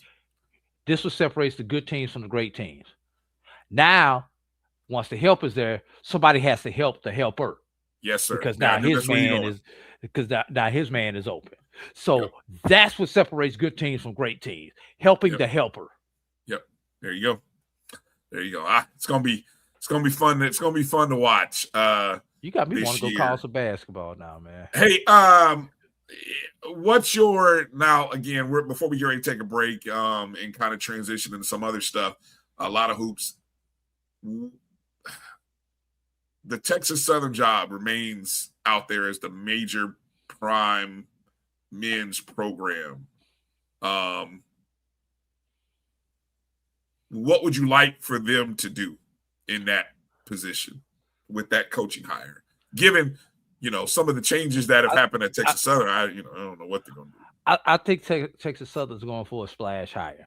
Now, what I mean by splash hire, not necessarily like they're going to go get a former NBA player or something like that, but I do think they're going to bring somebody from the Division I level, possibly somebody from a power school, and it may be a hot shot assistant in one of those power schools.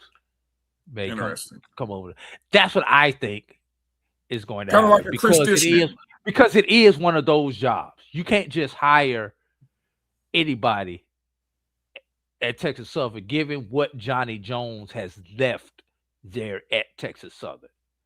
You got to even before Johnny Jones, like there's a history of before Johnny Jones, Mike Davis. There's like a history of former, well-known, named guys from the Division I level who have come to Texas Southern. But I wonder how much of that, though, Drew, is tied to the former AD, who was also a basketball guy. He understood what it should look like. And so when you can have those conversations with a Johnny Jones or a Mike Davis, well, I think a part of that is because former athletic director Kevin Granger, who was, had his number in the rafters before they took it down. But anyway, you know what I'm saying? He was a part of that. Now, who is who makes that? Well, obviously we know who makes the decision now at Texas Southern, but it's just a different voice. So that's going to be the fascinating job to see who gets to hire. And then the Valley job. I mean, what you could take a flyer on the Valley job. You could take an unproven. Who could? The administration or you as a coach? No, I'm just saying somebody who.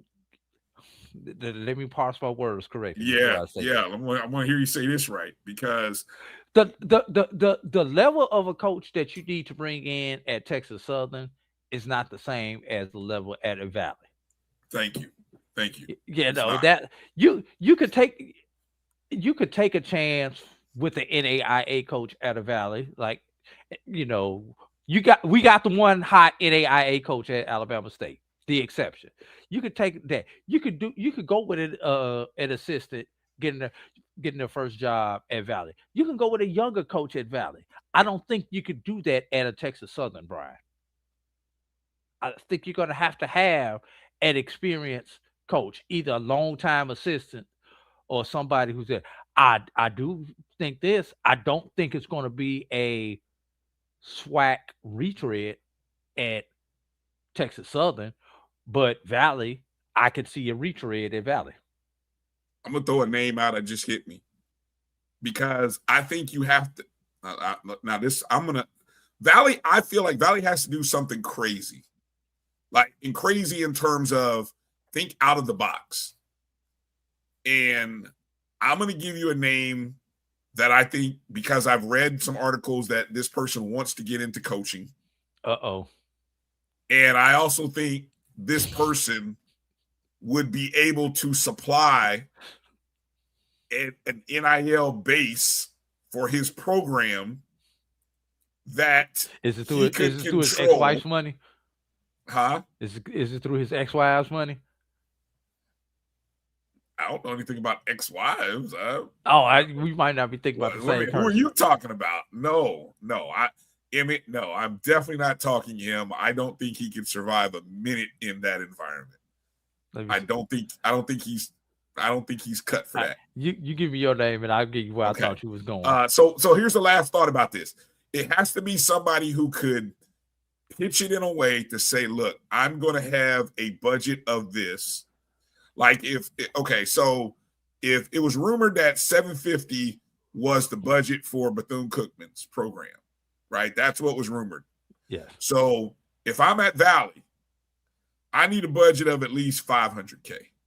Okay. So to get me to come to Itabena, you're gonna have to give me all that $500. Well, I'm talking about somebody who could come with their own bag. Like I've got a bag, and I hate to say the phrase I'm buying players, but just like it looks like in the Blue Chips, the movie you're Blue buying Chips, your job, so you might as well buy the players. I need my what was the Happy? I need my own Happy with me from Blue Chips. So the name that I'm proposing at Mississippi Valley State would be none other than Percy Milton, aka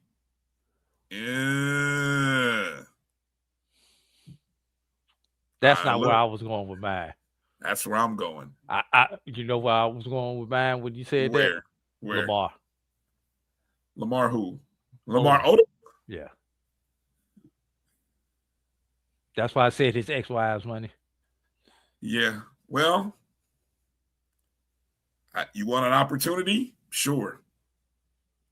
But I just think you have to be willing to be someone that is thinking outside of the box.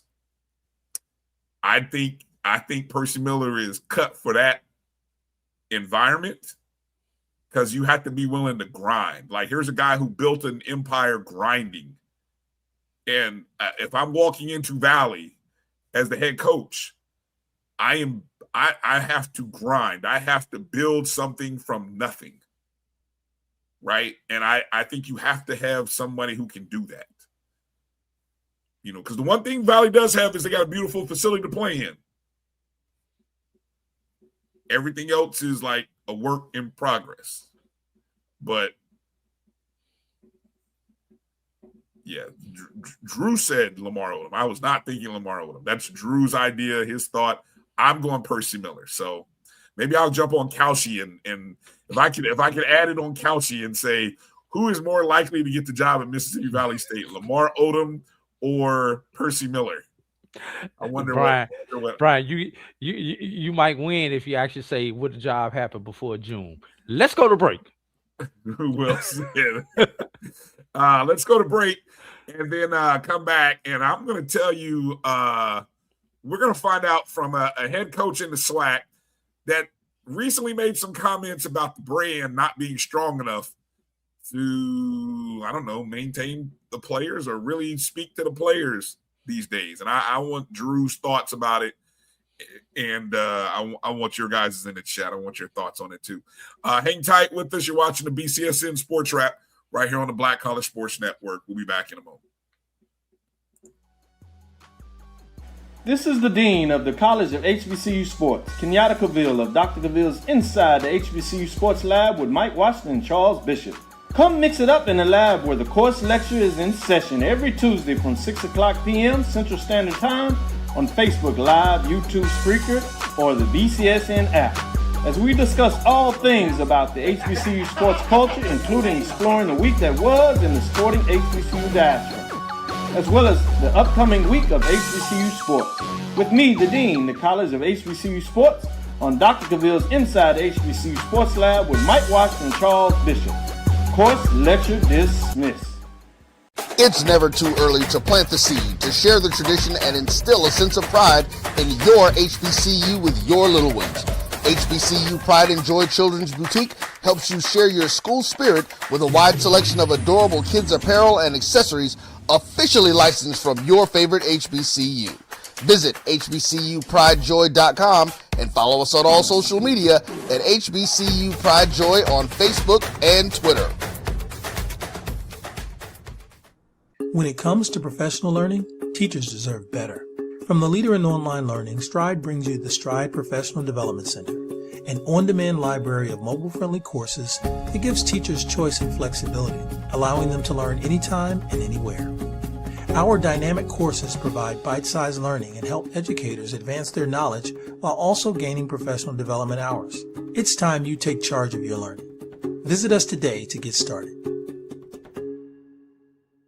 For over 30 years, HBCU Image has been more than just an apparel store. We've been a movement, a statement, a legacy. We celebrate the pride, the purpose, and the culture that make historically black colleges and universities legendary. HBCU Image, a Kenny T's company.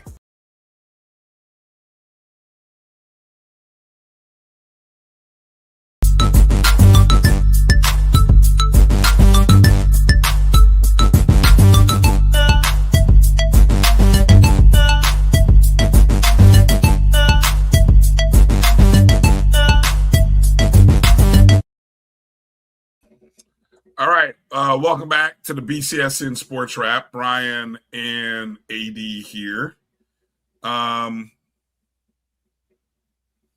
Okay. So, I was in the middle of trying to do two things.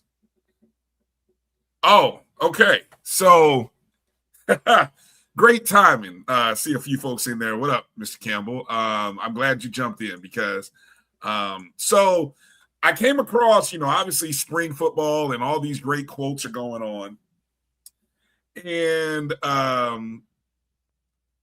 a coach in the SWAC recently made some very interesting comments, Drew. Said these following or after Grambling State's spring game. Head coach Mickey Joseph. This is the quote, but then I'm going to play the clip from KNOE8 and his comments. I want you to analyze the thoughts here. So the quote is from the tweet, quote, "They are not falling in love with the brand. They are falling in love with the dollar signs. I'm going to speak the truth. They do not fall in love with the brand. The brand is out the door." Comments from Grambling State football coach Mickey Joseph. This was to the morning drive with Aaron Dietrich and Jake Martin, which runs 6 to 8 p.m. on 105.7 FM.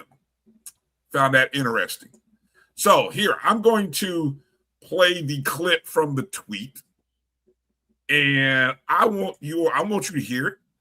And because I'm like, I heard that, and I was like, what? So let's share, let's listen, and let's soak in these words from Mickey Joseph. Absolutely, you gotta remind them because they're not falling in love with the brain. They're falling in love with the dollar sign. And I'm the one. I'm gonna speak the truth. They don't fall in love with the brand anymore. The brand is out the door. They want to know who's gonna pay them and who's gonna pay them. And now once the money becomes even, then the brand comes in effect. But until you get the money, if they're getting $4,200 a month, until you can get the $4,200 a month, that's when you can sell a brand. Other than that, you can't. You got to get in the money game first. You got to be to get in their ballpark about what they're looking for. Then you can sell a brand. But yes, we still have a strong brand. We have things that we do around here to make sure the brand stays relevant. But it's a strange day in college athletics, and you got to deal with it, or it's going to deal with you. Absolutely, you got to remind them because they're not falling in love with the brand. They're falling in love with the dollar sign. And I'm the one. I'm gonna speak the truth. They don't fall in love with the brand anymore. The brand's out the door. They want to know who's going to pay them and who's going to pay them. And now once the money becomes even. You're on mute. Those are comments from head coach Mickey Joseph. Thoughts, Drew. I have so many thoughts, but I'm gonna let you respond. I want to hear your thoughts first. Is there a disparity in NIL available from HBCUs to the P4 schools that Mickey Joseph came from? Of course there is. Oh, big time. Let's be real. Same thing at any other low to middle resource institution. This is not an HBCU specific problem. This is a low resource institution problem. The haves versus the have-nots. He got that correct, Ryan. No shade on that portion of the statement. And maybe I'm wired a little different, Brian, on how I think. And you know, I'm a financial person. I'm a numbers person, right, Brian? Mm-hmm. Yeah. Those 4,200, whatever number he threw out there, Brian, we're not competing for those kids anyway. Those are not the kids who are coming to our institutions. But what I see, Brian, is a basic economics equation. Supply and demand. There are more kids in the portal, probably almost at a 5-to-1 ratio. 5-to-1, jeez. That are available spots. When you take that, add in Brian, especially for Grambling, you're in JUCO country with all that junior college talent next door to you in Mississippi. All that junior college talent down in Texas. That whole crop of players coming that you can pull from. And Brian, let's not forget the freshmen. What I see, Brian, let me be careful when I say this. I see a lazy ass coach who don't want to get his butt out and work with this new system. Wow. Some of the things he said are correct, but damn, there's a way. There's plenty of ways to get around this stuff. It's pure economics. It's pure numbers, Brian. If you can't get this kid because he's asking for too much because you don't have the resources, I guarantee you there's 4 more over here who are welcome to that opportunity. Get up off your butt and go find them. It's not hard. Well, it is hard. It is hard, yes. It It's is hard. Brian, we just got through talking about it. Defense requires effort, correct? Yes. You can't score every time, but you can play good defense. Yep. Well, recruiting requires effort, Brian. You're not going to get every recruit, but you can sure make those phone calls, texts, tweets, IGs, whatever, and knock on those doors and make the effort.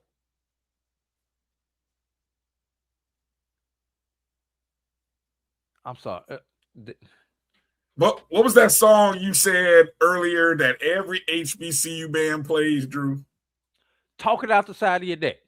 That's exactly what I thought when I first heard that quote from Mickey Joseph. I'm like, wait a minute. You heard the whole clip. In 1 30 seconds, 40 seconds, he's talking about the brand not being strong enough. But then he comes back at the midway point and says, oh, no, our brand is strong. What was so funny about that, it's now unfairly when they did this, they showed a picture. I don't know whether that was a practice or what it was, a spring game, but they showed a picture when he goes to our brand is strong. And then they did a B-roll clip of an empty stadium with the players in it. So I know that was unfair. But I'm thinking in one breath, you're talking about the brand is strong, but it's not strong enough to recruit these kids. I'm like, huh? I'm like, I had to go back and listen to it a couple times and make sure maybe I still didn't hear it right. And so if I'm hearing it wrong, I apologize. But I'm like, you can't talk about the brand not being strong enough, but at the same time, you're relying on kids who, if you are, man, there are a lot of college football players in the country, in the state, in the region. And if you keep, something's wrong, it almost gives the impression that every player that Mickey Joseph has come across and his staff is only worried about, what did he say the number was? $4,500 a month? $42,000 or something like that. $4,200 a month? Like, yeah, $4,200 a month. You got to change your recruiting. You got to find some different kids. It can't be whatever, because if this great institution, if this brand, this G that was built by Eddie Robinson and legends who have gone on to the NFL and the Hall of Fame, and if that brand and that great institution of Grambling State in itself is not strong enough for that kid, then that kid doesn't need to be a Grambling man. Yeah. And you got, like you said, Drew, you got to go find another kid. Don't get on here and I would be livid if I heard that messaging come from our coach, and thank God our coach didn't say that, right? Our coach understands what we have and what we don't have and understands that our university is more than just the dollars that it can offer a student, but there's got to be a different approach. And I just, to me, when I hear that, Drew, and I hear someone who is trying to find, who's setting you up, hey, watch this. He's setting you up for the excuses on how he can get out the door. Steve has right here on the screen. If North Carolina and Kentucky are having problems selling the brand, it's not surprising Grambling can't recruit off the brand. And he's correct with that. So, and I think what the problem is, and I may be wrong, he's trying to recruit a whole roster of them. No, you go get a handful. You go get a couple of spots. Still for those. needs.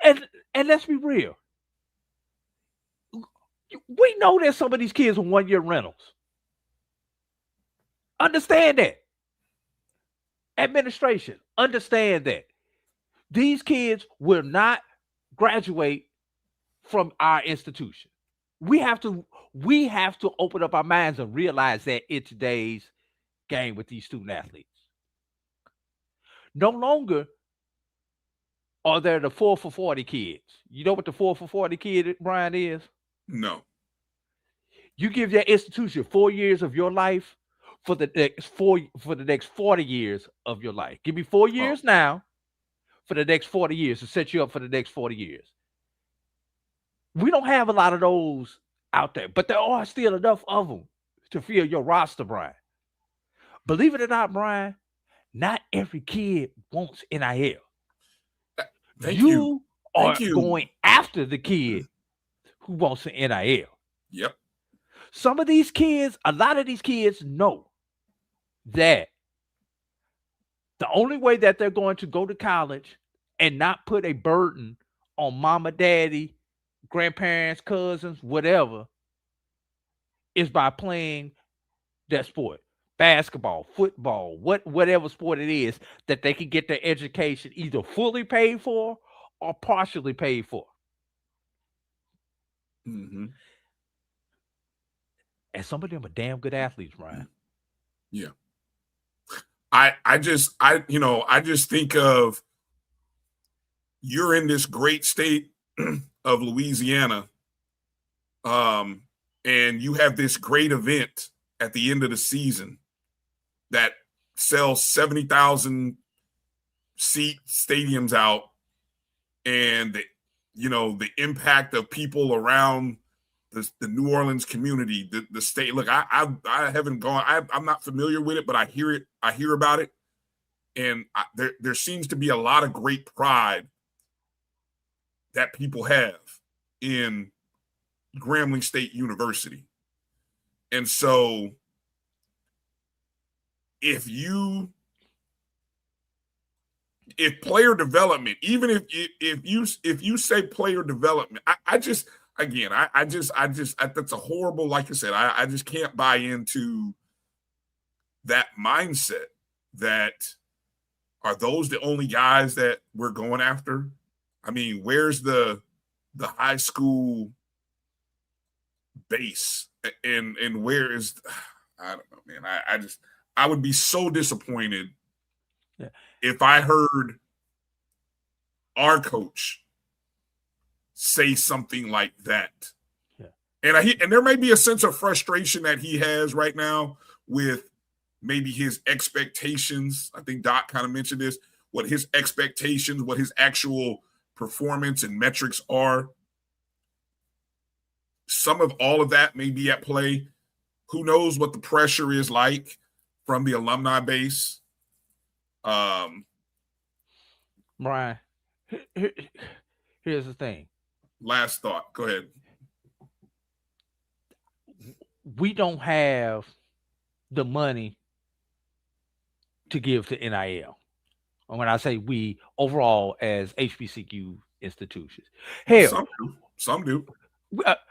In general, we just had the coach who just won the freaking SWAC, Bryan, come out plainly and say, I don't have it. If you want that, don't even knock on my door. Mm-hmm. And he was and he won the doggone conference last year, Bryan. So Grambling, Coach Joseph, let me make sure I understand this correct.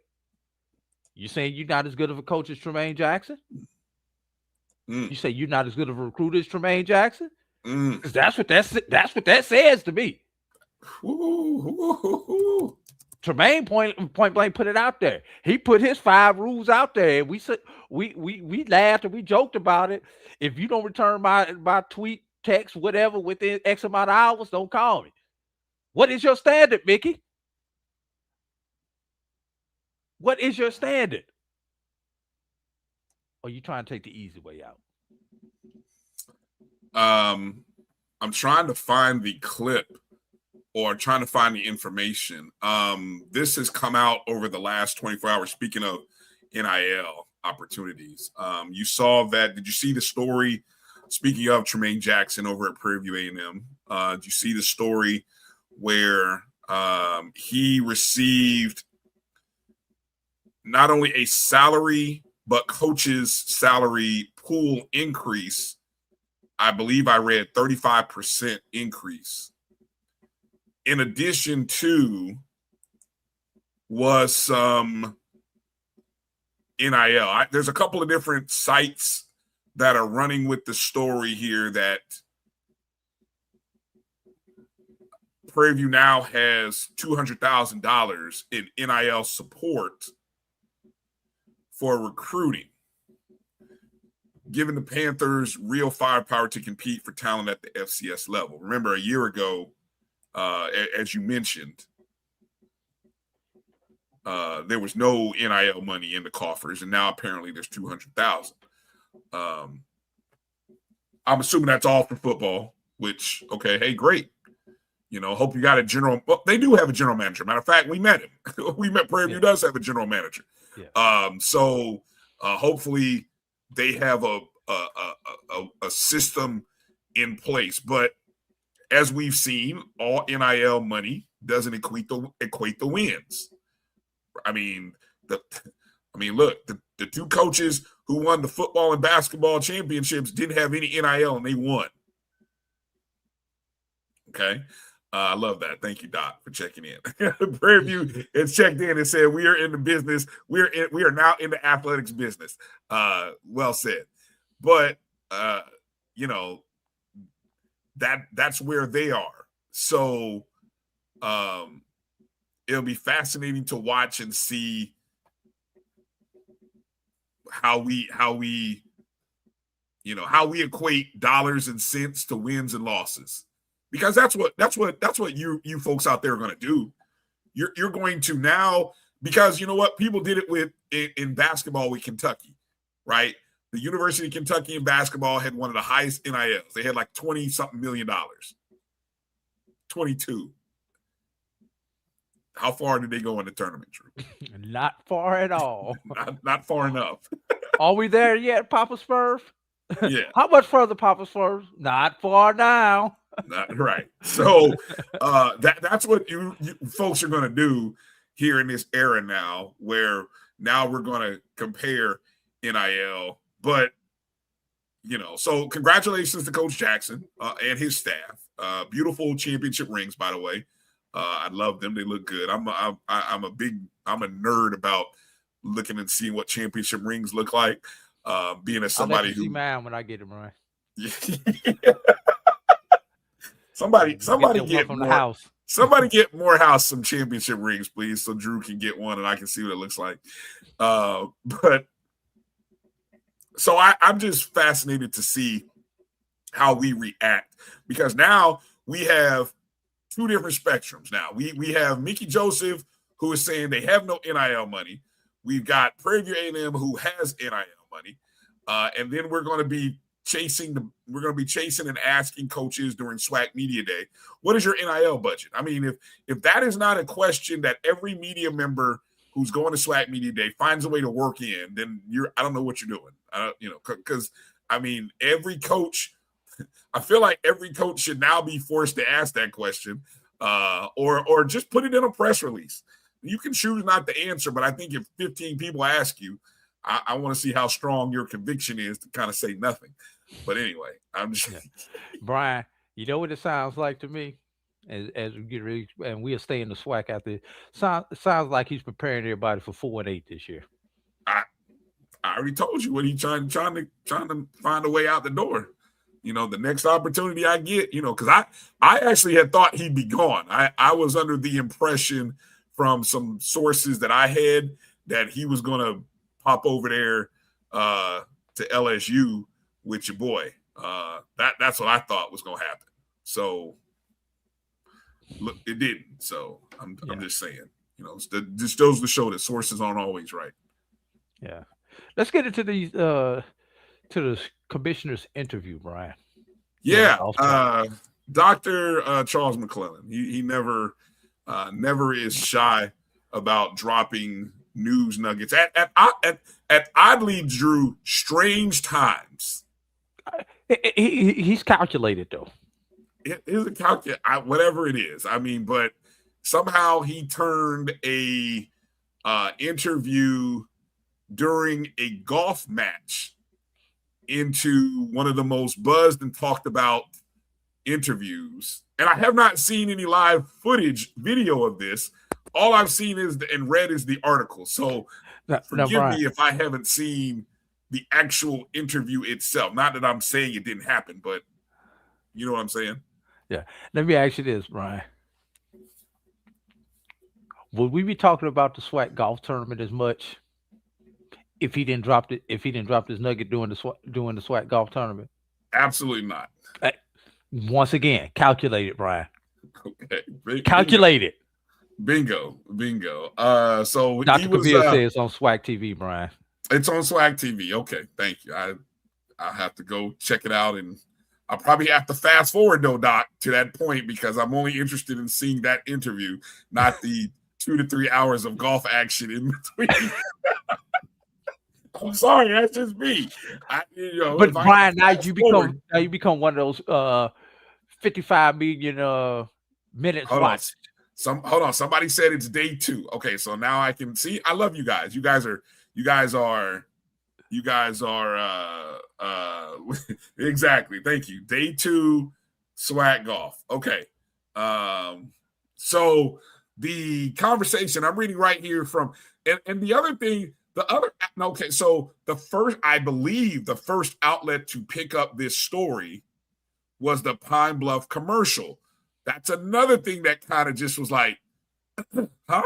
Who got this story? Who's the first one to drop this story? Yes, the Pine Bluff commercial. Props to the Pine Bluff commercial.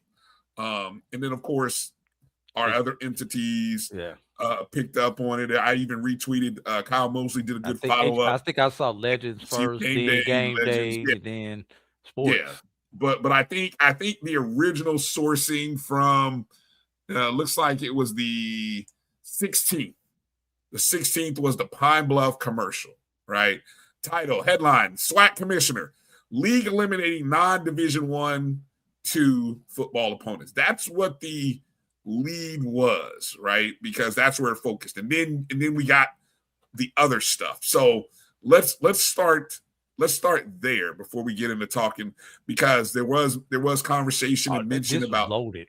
So and I think the article by Kyle, or you can go, who was it? Either Game Day or Kyle. I know Kyle Mosley has a really good in-depth article, and I think Game Day's got one too. But so it has to do with beginning in the 2027 season. The league's 12-member institutions voted to eliminate non-conference football games against teams outside of the NCAA's Division I and Division II ranks starting in 2027. So we all know what that really means, Drew, right? No NAIAs, no Virginia NAIA. Unions, yes, no Lincoln and Californias. Right. Lincoln is not competing in 26 anyway, but yeah. This upcoming season, there are 3 games. I don't know how many last year, but this year, according to FBschedules.com, there are 3 games featuring teams that are non-NCAA opponents. You have September 19th, where Southern will host NAIA Louisiana Christian University. You have Bethune-Cookman hosting VU Lynchburg on the same day. And then on October 10th, I think this is for their homecoming, Alcorn State will host Arkansas Baptist College, which is an NAIA. So the VUL and the Alcorn game, those are the homecoming opponents. And they also mentioned in this article last year, of course, the Lincoln Gate, Lincoln University, California. Of course, we remember how that all went down and all the stuff. And yeah, the Westgate University popped up on the schedule. So, I love the commitment, and I think I even read some quotes, Drew, that everyone kind of agreed, or this was attributed to the fact that nobody wants to see these games on SWAC TV, even though it's VU, even if it's your homecoming game, nobody wants to see or watch these games of you playing VUL. Can you find another bad Division II team to play? Which I think will be hard and challenging, Drew, because, let's keep it real. The Division II teams, which you're familiar with, are in conference schedules by the time October homecoming season rolls around. Nobody wants to really jump out of their conference schedule.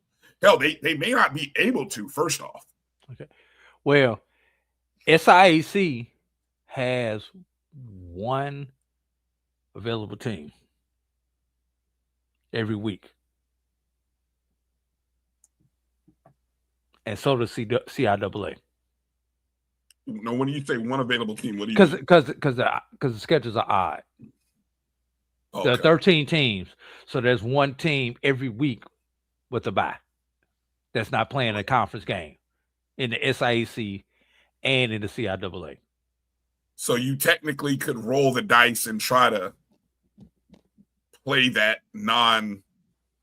whoever has that, play that SIAC CIAA team if you wanted to bring in an HBCU for homecoming, assuming that school does not want to preserve that week for their own bye week. Right. I thought initially when I read this, and this is before I really kind of read the whole article and articles, that I thought they were getting away and moving away from playing Division II opponents. That would be tougher. Why would it be tougher? Take the state of Alabama, Ryan. Okay. Alabama A&M or Alabama State matchup against a Biles or a Tuskegee is probably one of their largest gates of the year. And those are going to be home games for them. Right. If that was on the table, those two schools will vote against that.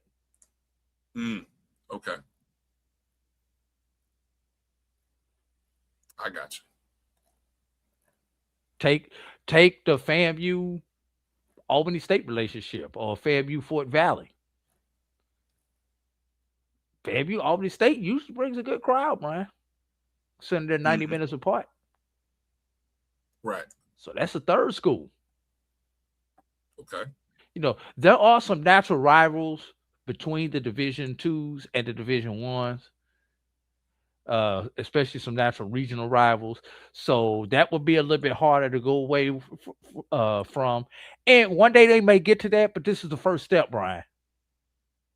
How many times have we made fun of the VUL homecoming tour? Oh, yeah, plenty of times. Yeah. Yes. So this is the first step. And a couple of benefits of this, Brian. Maybe, possibly, that third place team, the non-East, non-West winner, may now have a schedule strong enough if they choose, that they can be seriously considered for the playoffs. Because overall, in theory, the conference rating should go up ever so slightly, Brian.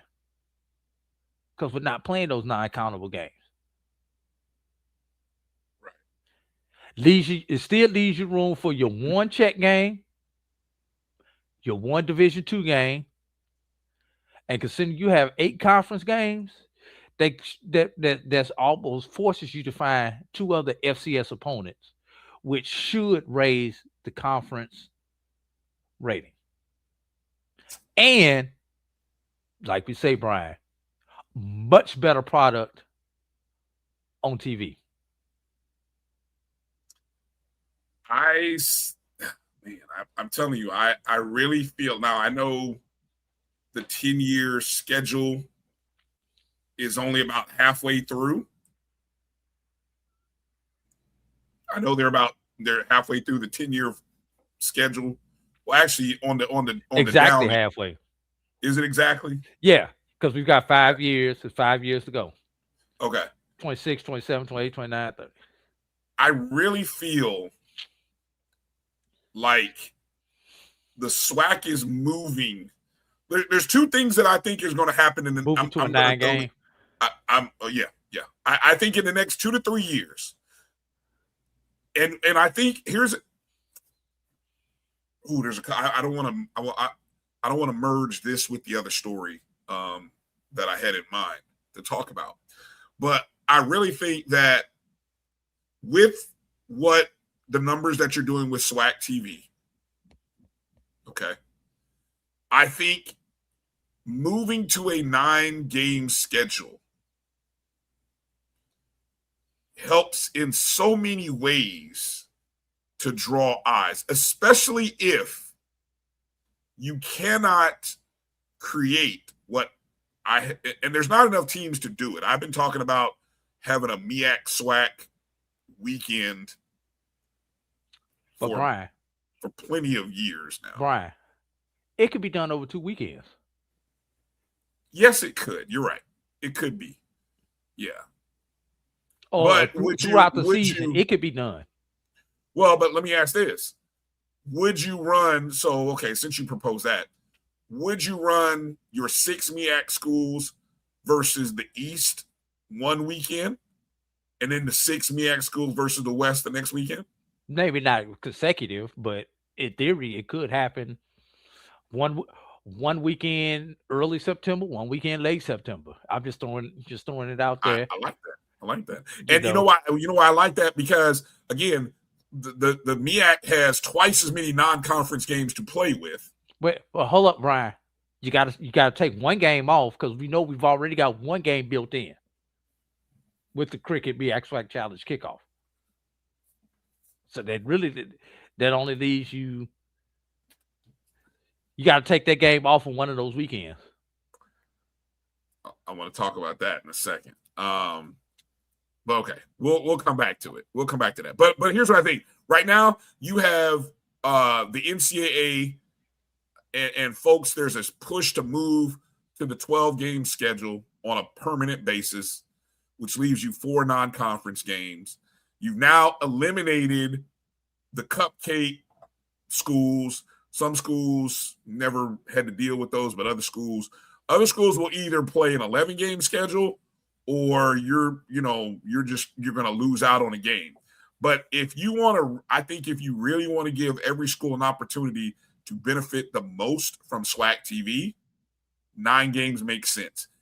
Even if it's an unofficial, even if you have a SWAC non-conference conference game, and I hate them. Such as Southern Alabama State this year.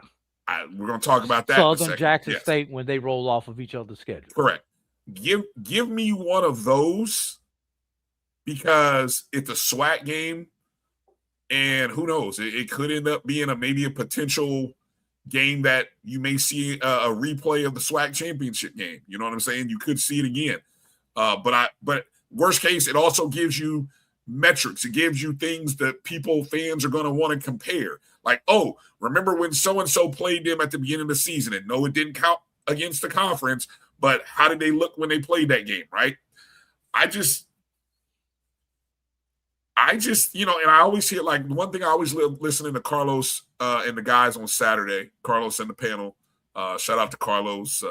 Ozzie Clark was on the show Saturday. By the way, great opportunity to plug the BCSN Pod Zone in case you didn't check out Carlos' show. Go check out the show from yesterday, BCSN Pod Zone. Ozzie Clark, Wheeler Brown, and Charles Edmond on with Carlos. But somehow they always talk about playing these non-conference games against a PWI who never reciprocates the traveling fan base. And I always agree with Carlos when he says, I don't care about their fans coming to our stadium because and he's speaking as a Southernite. That stadium should be filled with 20,000 people to watch Southern football and hear the human jukebox every week. And I agree with him. I don't care if Southeastern Louisiana brings 4,000 people. But when Southern goes there, Southern brings 8,000 people because that ends up being their best gate because 8,000 Southern fans showed up, right? So replace that with what? A conference foe where there are natural blood rivalries, maybe somebody that you hadn't played in a while, it would be a good opportunity. Be great. And the fact that you have it now on SWAC TV makes it even juicier because now you can promote the hell out of it. Hey, Brian. Keep all the money in-house.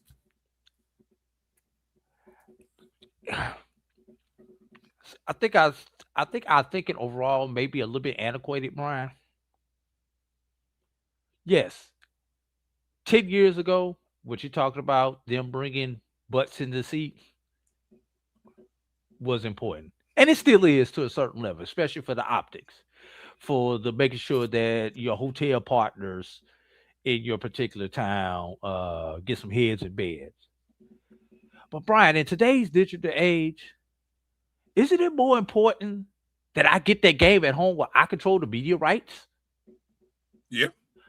Because now that's more advertising that I can sell. It's more eyeballs that I get. So when I go to re-up with my advertiser, there's more advertising I can sell. I'm in agreement with Carlos. I could care less if they bring 1,000 or 5,000. Yep. As long as I'm streaming the game, I'm broadcasting the game because I now control the media rights and those more eyeballs. Because I guarantee you, even those fans who don't come or who's scared to come or whatever their excuse is, they will watch and they have to watch my feed. They have to watch my advertisers. Yes. And maybe, just maybe, they might patronize the people who patronize me. That's more important to me, Brian, than those butts in the seats. We've got too much of that old thinking where all it is butts in the seats. There's plenty other ways to generate that revenue. And if we get into the second part of the article, Brian, oh man, it becomes even more important if you go into the stuff that he mentioned about SWAC TV. The best quote, and I love the fact that and I'm reading right off of Kyle Mosley's article on HBCU Legends. Quote from Commissioner Dr. Charles McClellan.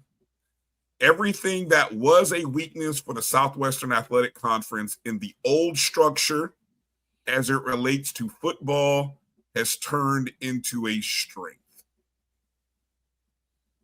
Let me repeat that. Everything that was a weakness for the Southwestern Athletic Conference in the old structure as it relates to football has turned into a strength. He says no longer are we going to play games that don't count. It's going to allow our teams to have more competitive games. It's going to allow our fans to have more competitive games to go watch and support. This Southern Alabama State game that they are playing on week 0 in Huntsville, Alabama, in the backyard of the SWAC office is going to be remember, this, ladies and gentlemen, is the game that was supposed to happen 2 years ago, I think. 2 or 3 years ago. 3 years ago. Okay. 3 years ago, when it was supposed to be Jackson State and Southern, but somebody Anyway, they didn't want to Somebody do put it. some sour milk in the coffee. Yeah, exactly. Somebody who had a different vision wasn't really understanding what was he was playing checkers, and Dr. McClellan was trying to play chess, or at least he was trying to put the board on the table, but Negroes wanted to play checkers because that's what they play in the backyard on the farm. In the barbershop. Yeah, so fine. Okay. No worries. Y'all don't want to do it this year. Fine. Now look, 2-3 years later, all of a sudden, everyone's like, oh man, look at this great game that's gonna happen now in Huntsville, where in Birmingham. Not Huntsville, Birmingham, right? Birmingham. And guess what? All the revenue from it controlled by the conference, broadcast controlled by the conference. I will say, I'm interested to see what time they play that game. For obvious reasons, conflicting with your TV partners. But you got a window. You got a window. I think you could squeeze that game in before. You know what I'm talking about, Drew, right? Okay. We'll just leave it at that. So I am excited for. I think more and more people, and I'm going to say one last thing here. I'm going to get in trouble. There's still folks out there that take certain words and they try to, you're trying to parse. Well, he said this. He said it was not a streaming service. But what is it? It's not like that. It's not like this. And then I got other people who I love in the chat. They want to see the receipts on the money. Why y'all asking the conference for the receipts on the money distribute? Go ask your university presidents to produce the receipts for the money that the conference is giving out. Stop asking the commissioner of the Southwestern Athletic Conference to show y'all the receipts. Because that's what go to your university presidents. If you scream and fuss loud enough, as you do in other situations, they will answer you. Maybe not, Brian. But that's who is. They work for the conference. Read the 990, Brian. Let me rewind it. The conference works for the schools. Yeah. So if you want to see the money, what was that you just said, Drew, right there? Read the 990s. They have to be. Yeah, it's there. It's not hidden. It's not hidden. We just don't want. We just pulling the Mickey Joseph for being lazy about it. No, I mean, it's real money. I've seen it. I've seen one of those before, and it changed my whole view. When I saw that a couple years ago on that report, I changed my whole view. I was like, oh, that's from the first year. This was back when HBCU Go was giving out money. That was HBCU Go that was giving out money. We ain't even talking about HBCU Go money anymore. Notice that. Ain't nobody talking about HBCU Go money anymore. So I'm just saying, but okay, if y'all want to live in that echo chamber and continue to fuss about those receipts and what is streaming and all this, go ahead. You wrong for that, Edwin.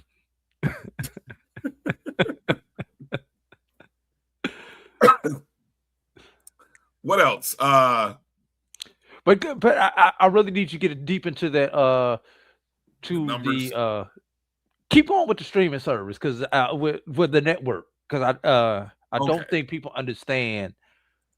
They read it, but they don't truly understand where he's going with this network. And Brian, the SWAC is creating its own echo chamber, Brian. Its own. SWAC's always been an echo chamber. I've learned that the SWAC is its own echo. Not echo chamber. That's not the word. It's its own ecosystem. That's what I meant to say. Okay, I was gonna say it has an echo chamber. All right, its own ecosystem. That was Yes. what I meant to say. Okay. Where is the quote? Let me find out the quote that got people all up in their ish. Okay, reading from the article. McClellan pushed back on reporters and fans who have labeled the platform a streaming service. Quote, yes, this is digital, but this is far from streaming.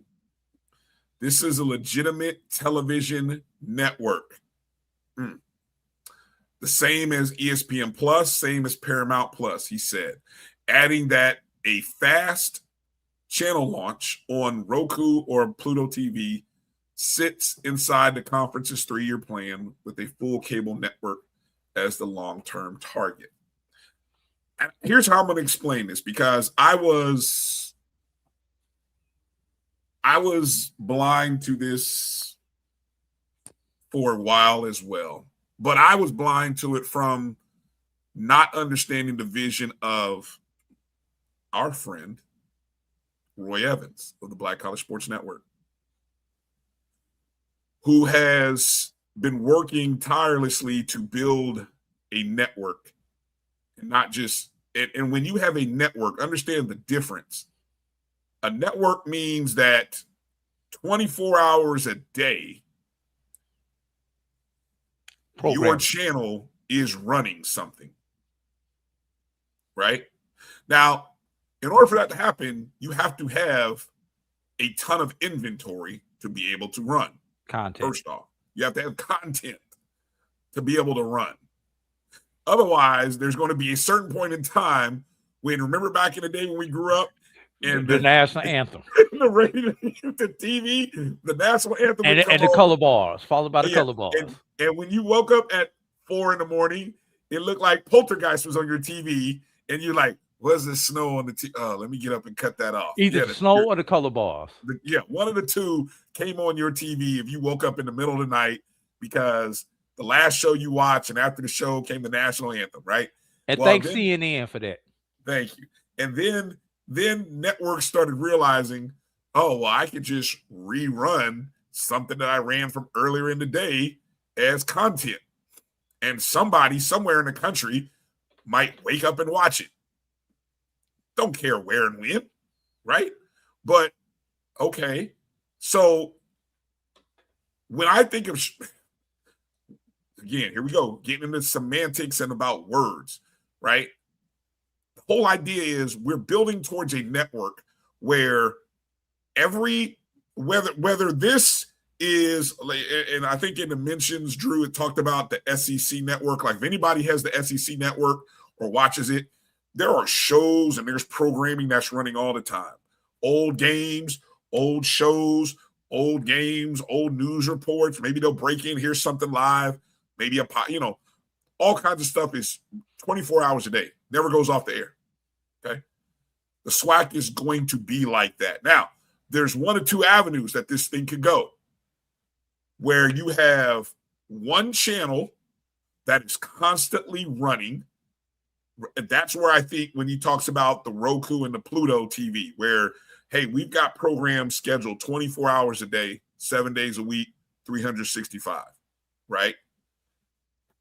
Or, and I'm saying or, probably is a better way of saying it, every school who hopefully jumps in on this has their own portal page where their games and their content is running 24/7.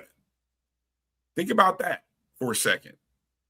Once schools start producing their own content, once schools' games start rerunning, right? I mean, you have enough inventory. Why? Because you got enough games. So, and that's where this thing is going. And so you're going to start adding commercials into these spots. I mean, this is,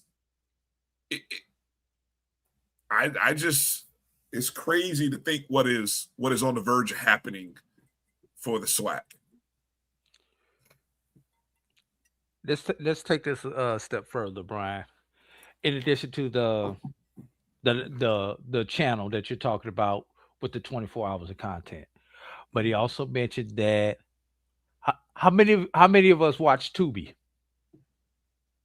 I didn't know what it is until one day I cut it on and I was like, oh, what is this movie? The greatest thing for independent filmmakers. Yeah. That has been invented to this point. Yeah. And what is Tubi? It is a free service, and it runs those ads every so often. Maybe 3 ads, maybe 5 ads. It may run for a minute, may run for 2-3 minutes. Mm-hmm. That is what they're building towards, Brian. But just like on Tubi, I can go and pick whichever movie I want to watch. And Tubi actually has live sports, everybody. Yep. In case y'all didn't know. Didn't know it, but yep, they do. Yeah, Tubi does run some live sports and everything. But, just think about that. Something like that, where I can go to the FAMU channel or I can go to the Alcorn channel. And as long as they can control those ads to come on, not while the game is actually playing, Brian, I can live with that. I think that's the biggest challenge for a fast service like that when it comes to live sports. Making sure that those automatic ads don't run during a touchdown pass or doing a 3-pointer at the end of the game or something like that. Remember what I was talking about with watching Langston on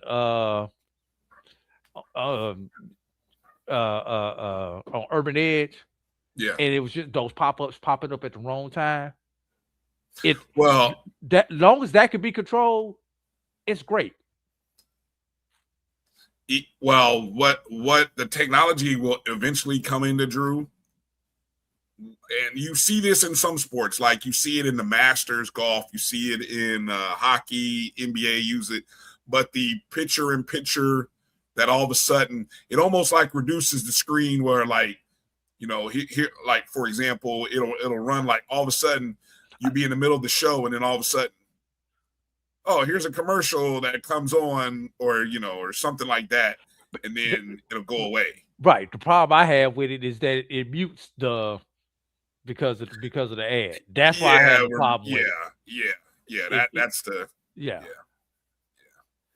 But but there are certain. I think you see it sometimes on ESPN and certain other ones where they do the PIP type thing, and they had the ad, but it runs during a TV timeout, or when they take a 30-second timeout in football, it's not a full media timeout, but they'll still pop a 15-minute up and do the split screen. That's what I'm talking about, having the ability to control it like that. But where they are going and the revenue opportunities from this ecosystem, Brian, are tremendous. You're right. Well, I have not heard anything about the Go Money in a while. ESPN is having to renegotiate. I believe their contract ends in 27, I believe, the current ESPN deal. I may have that year wrong.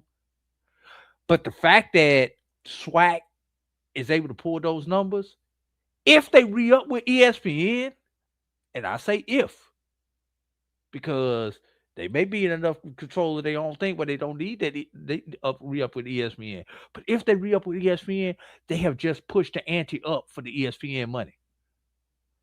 Because you're going to have to pay more to get my game off of my network onto your network, because I know what the value of it is on my network, Brian.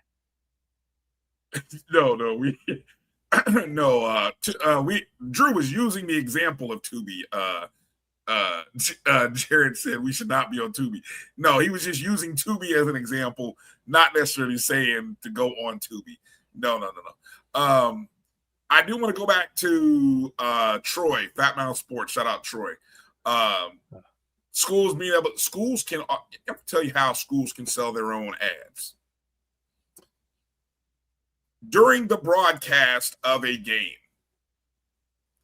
if you're coordinated enough you could sell live ads during the game.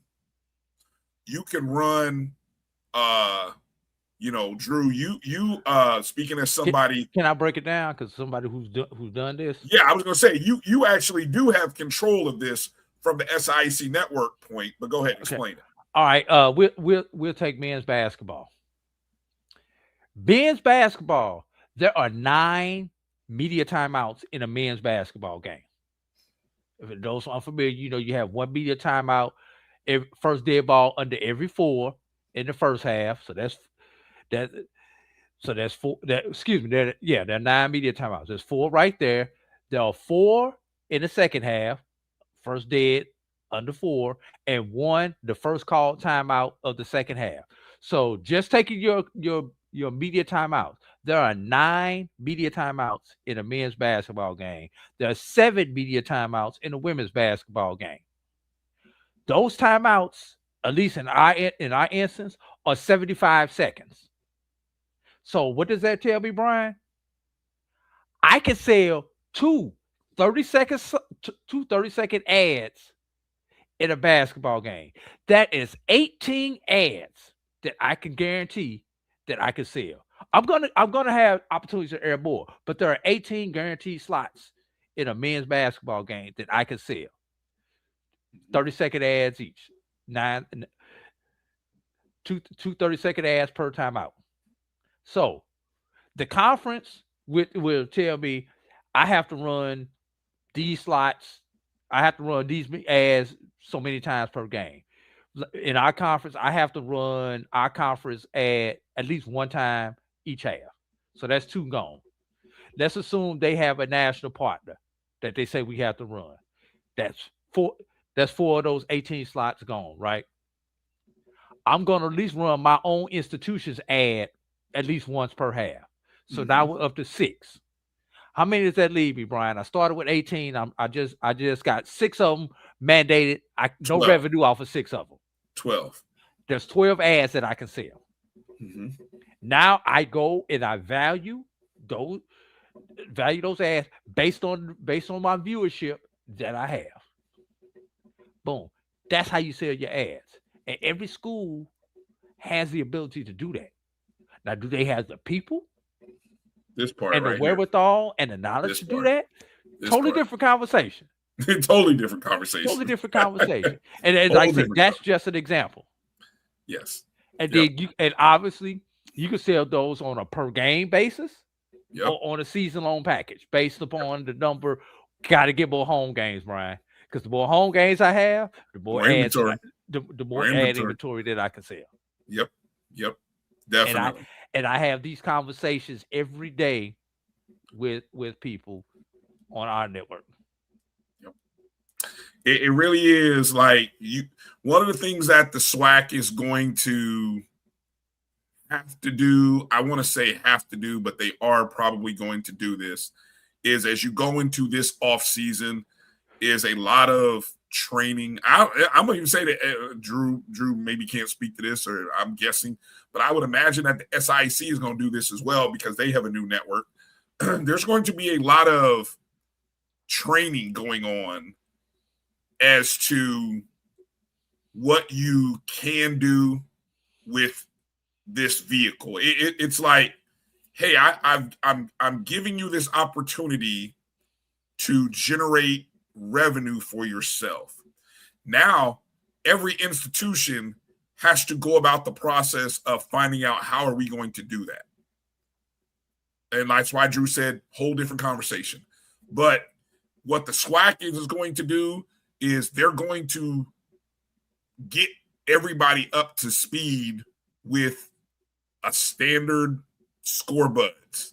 That for starters, as simple as that. I'm gonna start there. Standard scorebud, SWAC TV logo in the upper right corner or upper left corner, whichever corner they decide that they want to put it in. Yeah. Minimum streaming requirements as far as whether you put are we pushing SD, are we pushing HD, or are we pushing 4K? Those type of things. How many cameras do we have per for football, we're required to have these many cameras. For basketball, we need to have these many cameras. For baseball, we need to have these many cameras. Or we going golf, tennis, bowling, soccer, and doing all that stuff. And probably just as important, Brian, let's not do the huddle cam thing. Let's actually have play-by-play. Man, what? For all of these events. What? And the last thing I will say, Drew, about this cannot be an athletic department only venture. It can be. No. Let me say this. Let me say this. Let me finish my part. It can be, but you're gonna have to outsource it. No. That's why. But in theory, this should be a training ground for these young number one, these young content creators and these young students on campus with your journalism department, your multimedia department on campus, why I just said your marketing department on campus. Drew, you cannot have. You're saying what I'm saying. That's what I'm saying. You cannot have the athletic department by itself involved. Because of those very entities that you talked about. There are other entities on the university. So this is a university venture. Now, is it a university venture spearheaded by athletics? Sure. And here's the other thing with that. Other entities have to be involved. And one thing with that, Brian, you cannot put this on the backs of your athletic communication specialist. That's why or your SID. It cannot be athletic this department is alone. Another full-time position that at least one full-time position, but usually multiple full-time positions that you're going to need in your athletic department, or you branch it off into something else, but it's going to require full-time. This is not something that people can do as part-time while they're writing articles, updating stats or teaching classes or something like that. No, this is something somebody has to manage this as an executive producer, almost as a station manager does at a radio station or a TV station. Thank God for me and the success that I've had with mine. Although I was not a station manager, I did work at a radio station, so I understood some of these things coming into this when I started this up, in addition to what I learned from Roy, from you here at the Black College Sports Network. But I will say this is why what you just said is why, again, I emphasize it can't be put in the laps of solely athletics, because if you have a communications department, which every university in the SWAC does, you most likely, if it's not your dean, it's one of your professors, have somebody that probably has some experience in this field. And this is almost the equivalent, Drew, of like a pharmacy school having a pharmacy on campus, right? Where not only you serve the student body, but you serve faculty and staff as well. And guess who can learn how to run a pharmacy? Oh, pharmacy students. Well, guess who can learn how to produce broadcast network quality programming? Journalism students. Guess who can help multimedia. Guess who can help sell advertising in the local business community? The business marketing students. Come on now. I mean, writing scripts. I mean, your public relations. I've long said it, and I think it's that meme and South Park meme of you beating the dead horse. I think as you continue to see these numbers, what was the number of impressions? I'm just reading back this article. 55 million. 55 million. When you start beating these numbers and you start having forward-thinking presidents at these universities who understand it, and once they get involved, and there's this synergy that happens universities are going to start to look at athletics entirely. HBCU universities, HBCUs, are going to look at athletics differently because of SWAC TV. And let me end with this, Brian. You know, there's this group of people out here who think we should do pay-per-view. Pay-per-view would never draw the numbers and generate the revenue that free over the air can do if done properly. If done properly. Well said. If done properly. Well said. Well said. Won't touch the revenue. Won't touch it.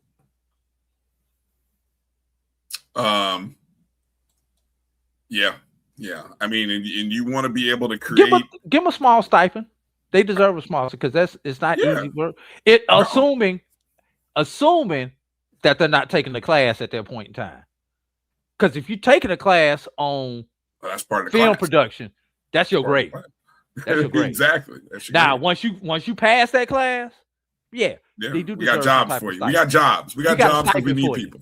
We got stipends. Yeah.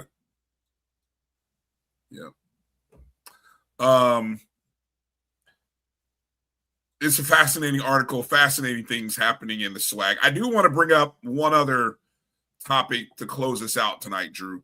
And it had to do with the latest news that came out from the NCAA Football Oversight Committee recommending a standard start of the season before Labor Day. This came out on, what day is it? Thursday.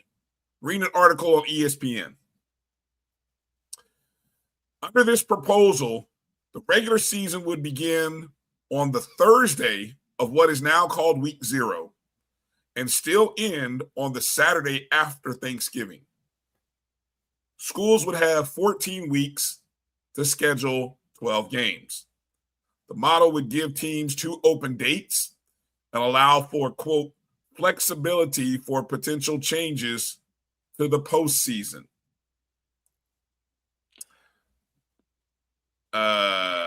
This proposal is on what level, Brian? Division I. Division I what?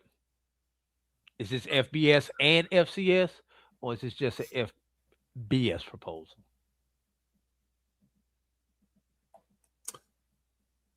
Well, it doesn't specify. This is just the Football Oversight Committee. Now, I don't know, in that article by Kyle, there are 33 some odd SWAC officials bumping around in various NCAA committees. Let me see. Are any of them on that oversight committee? Because it doesn't specify whether it's Division I or Division II. Well, let me give my 2 cents. For us on the FCS level, it does afford the opportunity for that bye week, but it does not afford the opportunity for 2 bye weeks. Because the FCS season ends a week earlier than the FBS season does currently because of the FCS playoffs. It does open up that 1 bye week, but this proposal for the 2 bye weeks is really a FBS proposal. Because they play the weekend after Thanksgiving, whereas we don't. We're in our first round of our playoffs. Well, but the MEAC and SWAC schools is irrelevant because what? We follow the FBS schedule. MEAC follows the FCS schedule.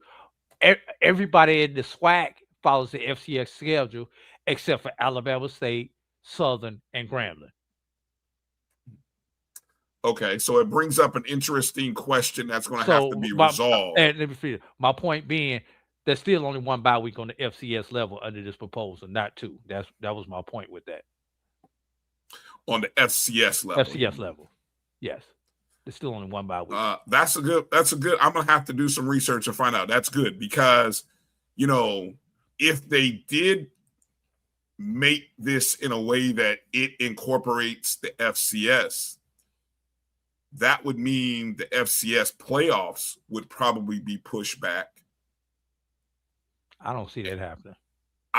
But just think about it. If they started the FCS playoffs the week after Thanksgiving, which is honestly when they should do it, the first week in December, that instantly, that instantly puts in play, like, for example, puts in play Grambling and Southern. It puts in play Alabama State. Teams who play like the Turkey Day Classic and things of that nature. Now, if you're going to play for a conference championship, which the SWAC has, then it kind of eliminates you from that perspective. Yeah. And it also hurts the MEAC champions going to the bowl game anyway. Right. But it does open you up for a second bye week. Right.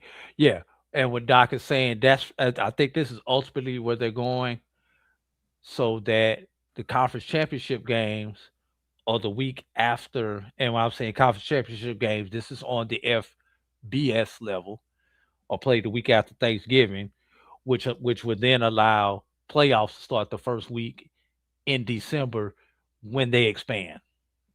I thought the conference championships are already after Thanksgiving. They are, but they're the first week in December, not the Saturday after Thanksgiving. The Saturday after Thanksgiving is rivalry weekend. That's your Alabama. Oh, yes. That's your Alabama right. Auburns, your Yes. Georgias, your Georgia Techs. Yep. All of those games. You're right. But let's start with the beginning of the season. And move that god awful Army Navy game to that Friday so they can have their precious time slot. Oh no. I'm sorry. No. God forbid you want to mess with that game. Executive order signed by Agent Orange. But anyway, I want to bring that weekend is right now is still the opening weekend. The Saturday after Thanksgiving is still the opening weekend for FCS playoffs. What I find interesting about this proposal, in this particular upcoming season, I feel like 75% of the SWAC and probably 75% of the MEAC, or at least over half of the MEAC, are playing games in week 0. This is the current schedule via FBS or FBschedules.com. Right. That's because the FCS is allowed to play week 0 this year.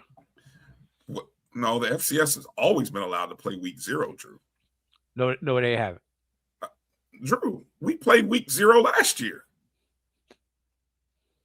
FCS schools have played. There was an extra 0. week. There was an extra week in the schedule last year because of It's also in the Saturdays.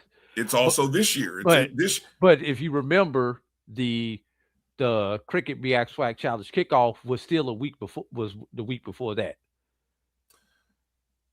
It was still it was a solo game. Now there were fewer games. I think it's you had to get an exemption. And there were the scheduling, the format of the weeks, the scheduling was a little bit, it was different. For some reason, because of how the schedule worked out, I think that's why you see so many teams playing week 0, and with everyone playing 12 games now. I mean, look at these matchups. That they had to do that when they added the 12th game to make sure teams still had to bye, so no one would have to go 12 consecutive on the FCS level. Trust me on that.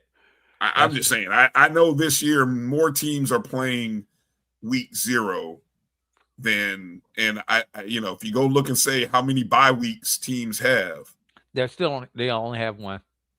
Unless they have an 11-game schedule. If they have a 12 game, they only have one bye.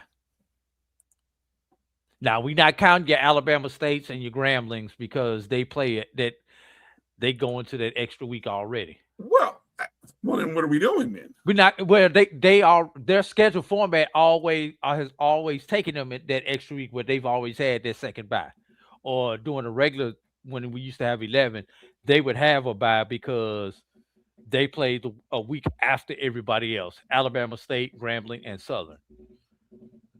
But if you look at the other 9 SWAC institutions and the 6 MEAC institutions, under the 11-game format, they would have had to do 11. Under this new 12-game format, they would have had to do 12 and 12, were it not for the rule being changed that you can now play on week 0. What this turns into, Brian, is now FBS is looking to take over this week also, Brian. FBS still does not play this particular week. If you notice, these are all FCS opponents. FBS looking to move into this week. Why is FBS looking to move into this week, Brian? One thing, Brian: money. Yeah. Because now that's an extra week that you could create TV inventory. Yeah. And No the doubt. more TV inventory, when they go to re-up those contracts, guess what? The price of that contract goes up. That's what this is all about, Brian. Up in the contract, up in the TV revenue, and hopefully some of that will go back into the NIL and everything else, Brian. But it's all about the TV revenue. That's why FBS is proposing moving their week up also. Well, as it relates, again, with so many games on the docket, again, it used to be the solo event of the weekend, and week 0 would be the MEAC SWAC Challenge, the Alabama A&M Howard game at 7:30 used to be the solo focus of the HBCU football consumer. Now you have the challenge of, let me see, 1, 2. Well, what's interesting is look at the schedule. It's not the only MEAC SWAC game. You've got North Carolina Central versus Texas Southern sitting there. If I go back to the SWAC, let me see. Yeah, so those are the only 2. But you've got feature games between a Jackson State and Tennessee State, Southern Alabama State. It'll be fat. Let's see. The MEAC SWAC Challenge is already scheduled through 28. Correct, Drew? 29, I believe. The opponents for 29 are chosen but not public, if I remember correctly. So here's a interesting pivot. Just me thinking out of the box here. And this is just work in progress, so don't hold me to this. I think it would be fascinating to see a weekend of MEAC SWAC games to open the season. In almost this same challenge style where you have, I don't know, maybe 3 or 5. Give me an odd number. Where now you have 3 games or 5. I mean, look, you're playing games on Thursday. I mean, you can literally go 1 game Thursday, a game on Friday, 2 games on a Saturday, and a game on Sunday if you wanted to be so bold. I don't know. I'm just thinking out the box here, right? But could you market? Could you promote something like this where now, again, the model changes. The model could potentially change. It'll be fascinating to watch what happens to an event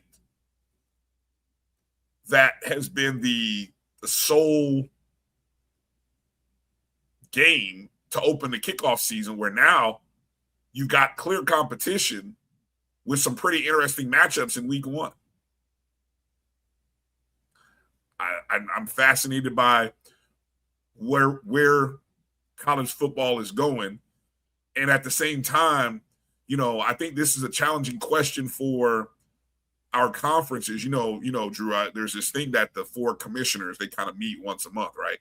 This is a fascinating conversation to have in that room and say, what do we want out of that with our TV partner? I think it'd be, because I think if you can get your schools to all get on the same page with how they schedule, this could turn out to be a big promotional opportunity for both conferences to open the season. But you got to do it right, and you got to be smart about it.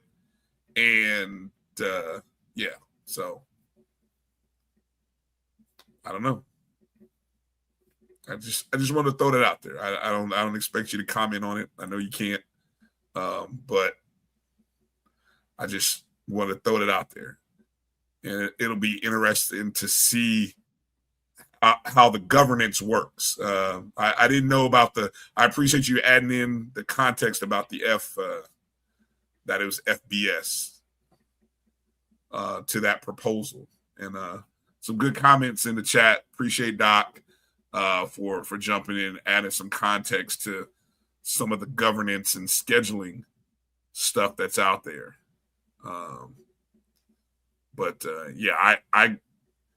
I will not be surprised, Drew, if I'm making a bold prediction here.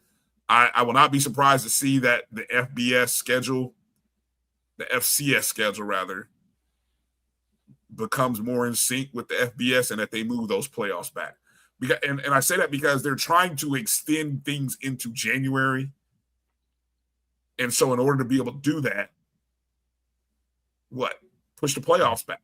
Yeah, but Brian, from an economic standpoint, most of your FCS aren't going to go for that, because that's going to require them having those kids on campus even longer during that time of the year, Brian. And the fact that you don't make money off of the FCS playoffs,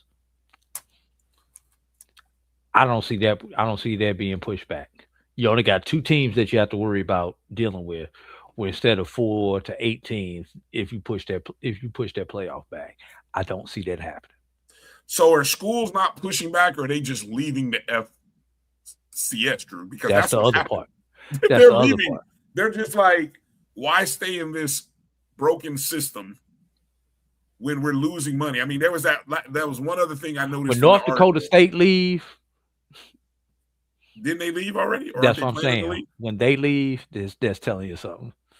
Because they've dominated the current system. What was that? There was this one part in the article that spoke about the money. Oh, here it is. Dr. McClellan pointed to Big Sky Conference data shared at a recent commissioners meeting. An FCS national champion spent roughly $750,000 to compete through the playoff bracket. The Celebration Bowl, by contrast, returns a payout roughly double that figure to participating programs, with additional revenue for the SWAC football championship host. I mean, ask Doc about the windfall from that with preview. If the FCS conferences that are still playing for the playoffs, I gotta imagine they got to be speaking up, looking at what's going on with the FBS, and then seeing the SWAC making money over there. I bet they got to be like, what are we doing? Ecosystem, Ryan. Yeah.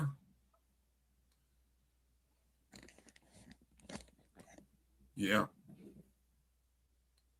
Okay. Wow. Good stuff today, Drew. I think we hit on a lot of things. Good conversation with Chris Wright earlier in the show. You guys in the chats have been great. Appreciate you hanging in there with us. We know you got a lot of options, and you got other shows and content creators doing things. Eco. Not ego.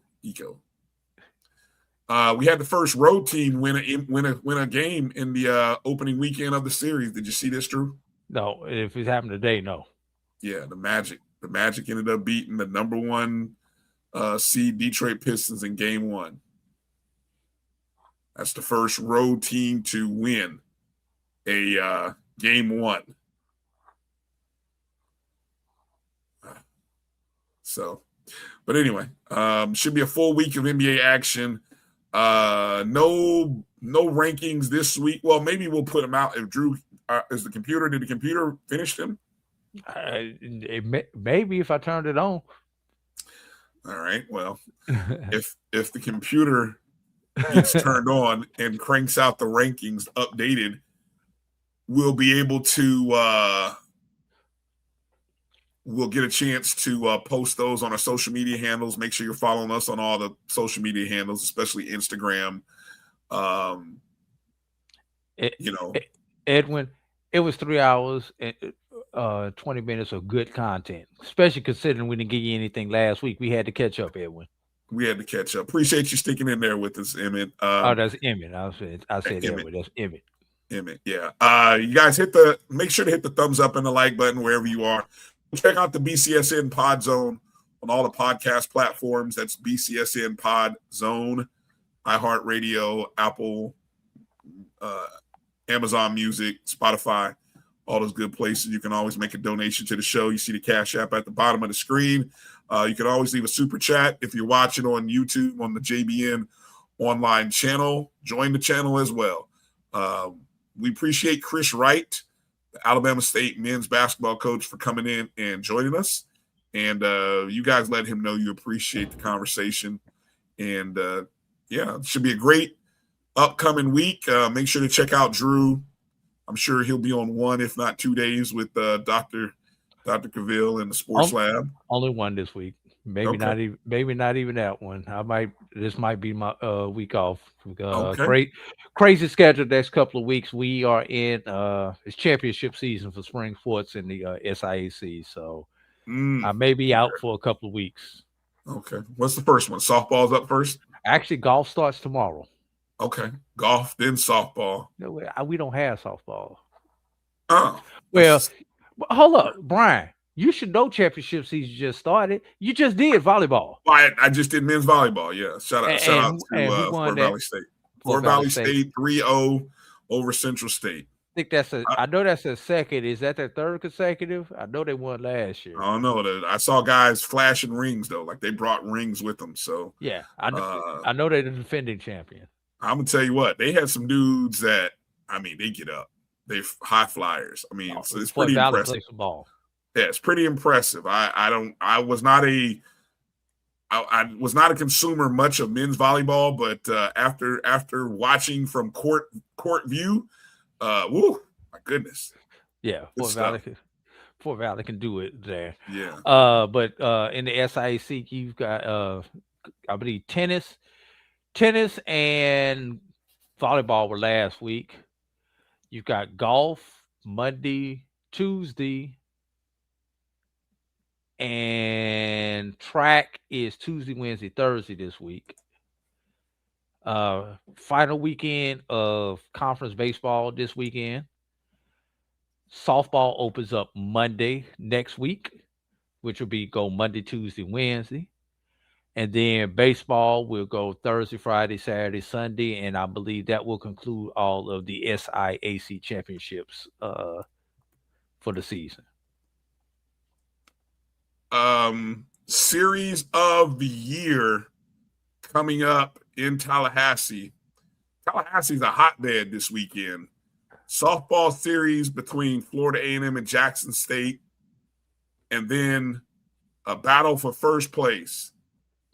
Bethune-Cookman travels to Florida A&M Friday, Saturday, and Sunday. That's going to be a fascinating series. Can't wait to hear the professors talk about that during the middle of the week. FAMU has this opportunity. They have both Bethune and Texas Southern at home this season.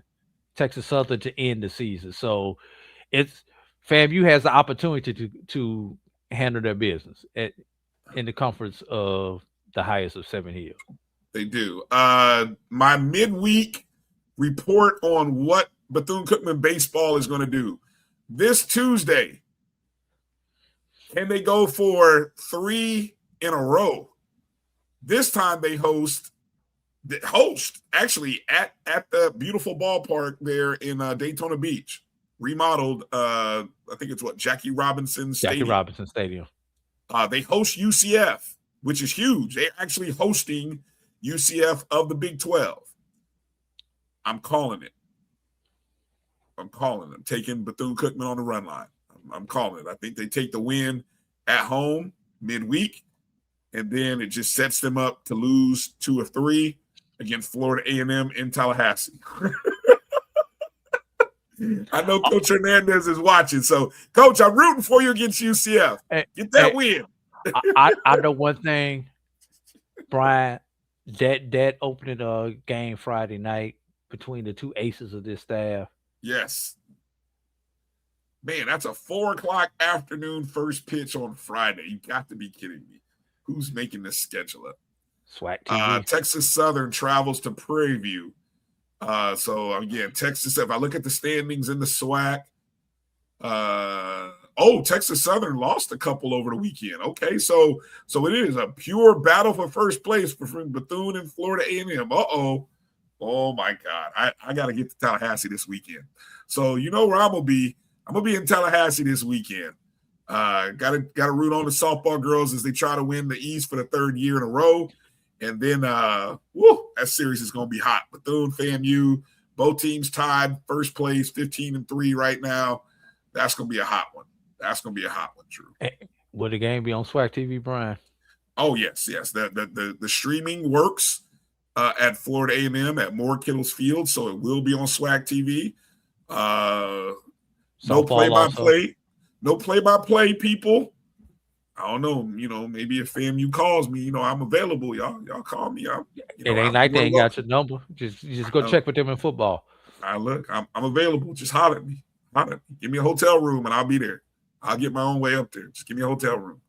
But anyway, yeah. So, all right, Drew, let's get out of here before I go anymore. I'm long-winded and so are you. So appreciate everybody. Be well. Have a great week. Make sure to follow all the shows on the Black College Sports Network, my BCSN 1. For A.D. Drew, I'm Brian Fulford. Be well, everybody. Take care of yourself. Have a great week. God bless. Travel light, everybody. Holla.